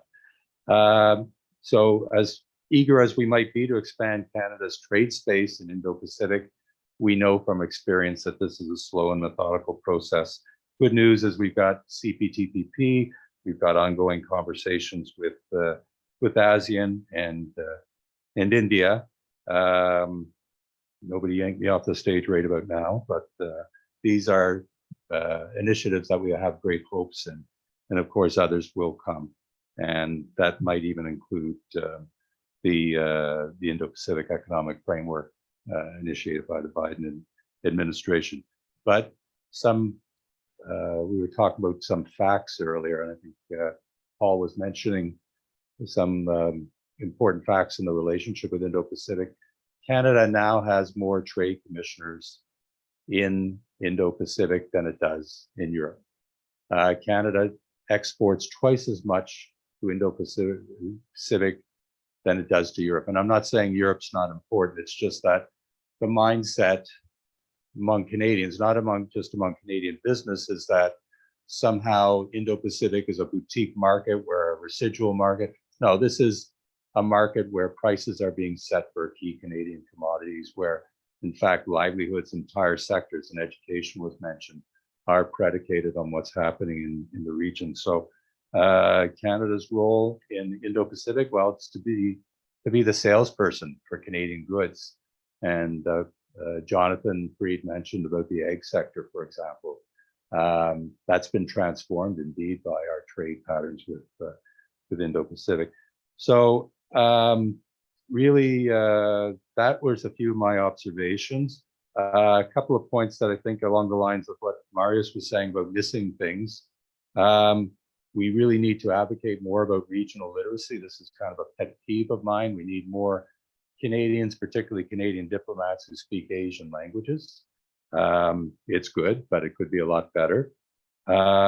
We really need to have an Indo-Pacific, speaking to one of the questions that was raised about selling the Indo-Pacific to Canadian audiences. We need to have a strategy that's made in Canadians for Canadian interests.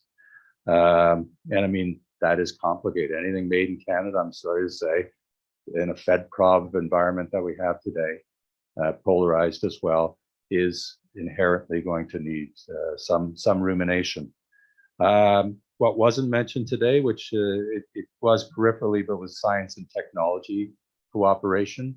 Canada and Korea have a very successful science and technology agreement. In fact, it's so successful that it's overcommitted by companies and partners that are interested in it.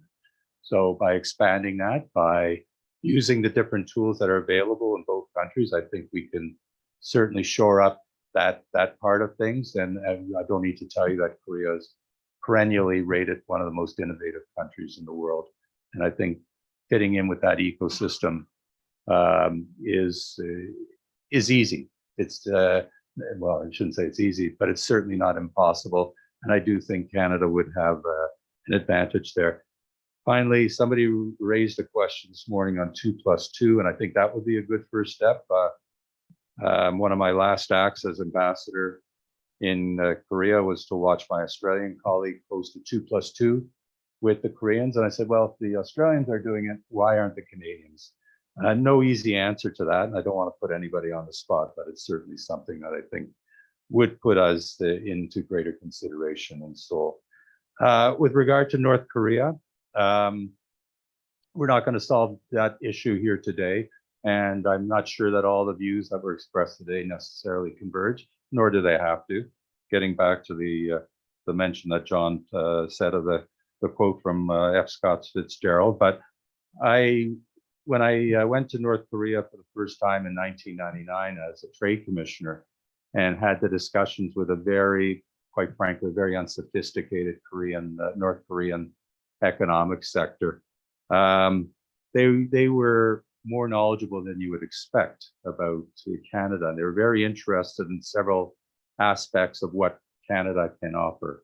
And I know there's a lot of distance before that can be looked at, but I think there's several areas where Canadian expertise, reforestation, cold weather agriculture, mining investment, huge,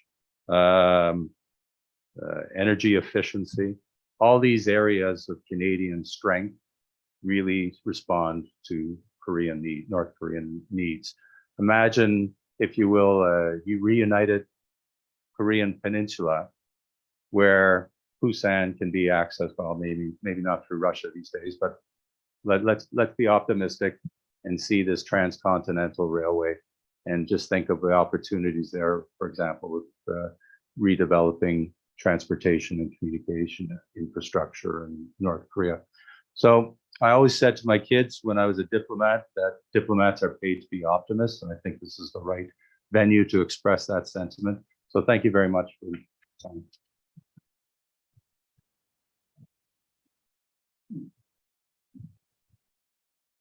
Well, thank you very much, both ambassadors.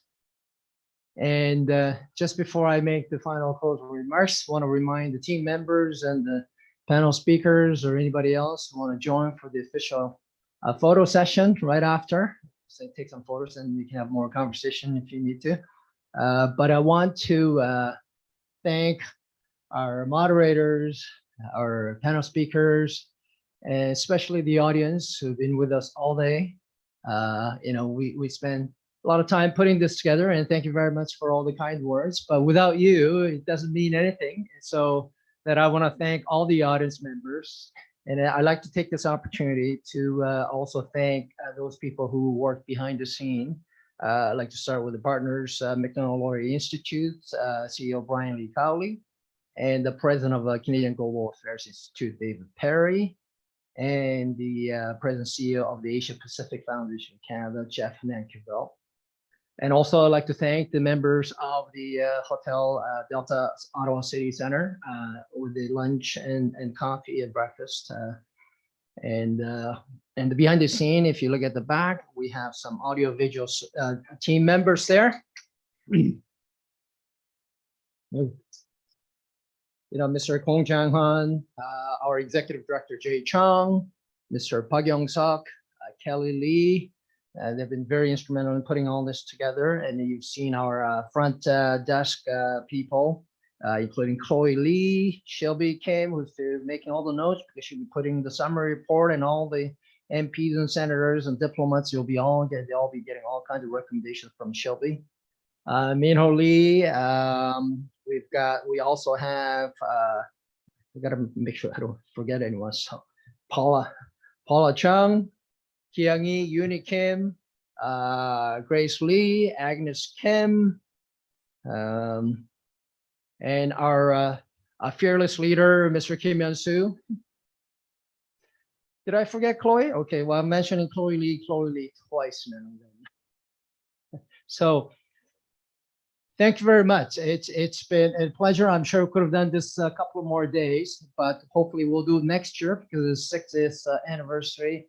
And Ambassador mentioned about trying to get more resources from the Canadian government, and we're going to push the Korean government for more resources too. And we have a new ambassador, and your mission is to provide us with another $100,000 for next year's event. So that's how we do the performance review on the diplomats. So we'll do some photos and then have some more conversation. Thanks very much. I'll hope to see you again next year.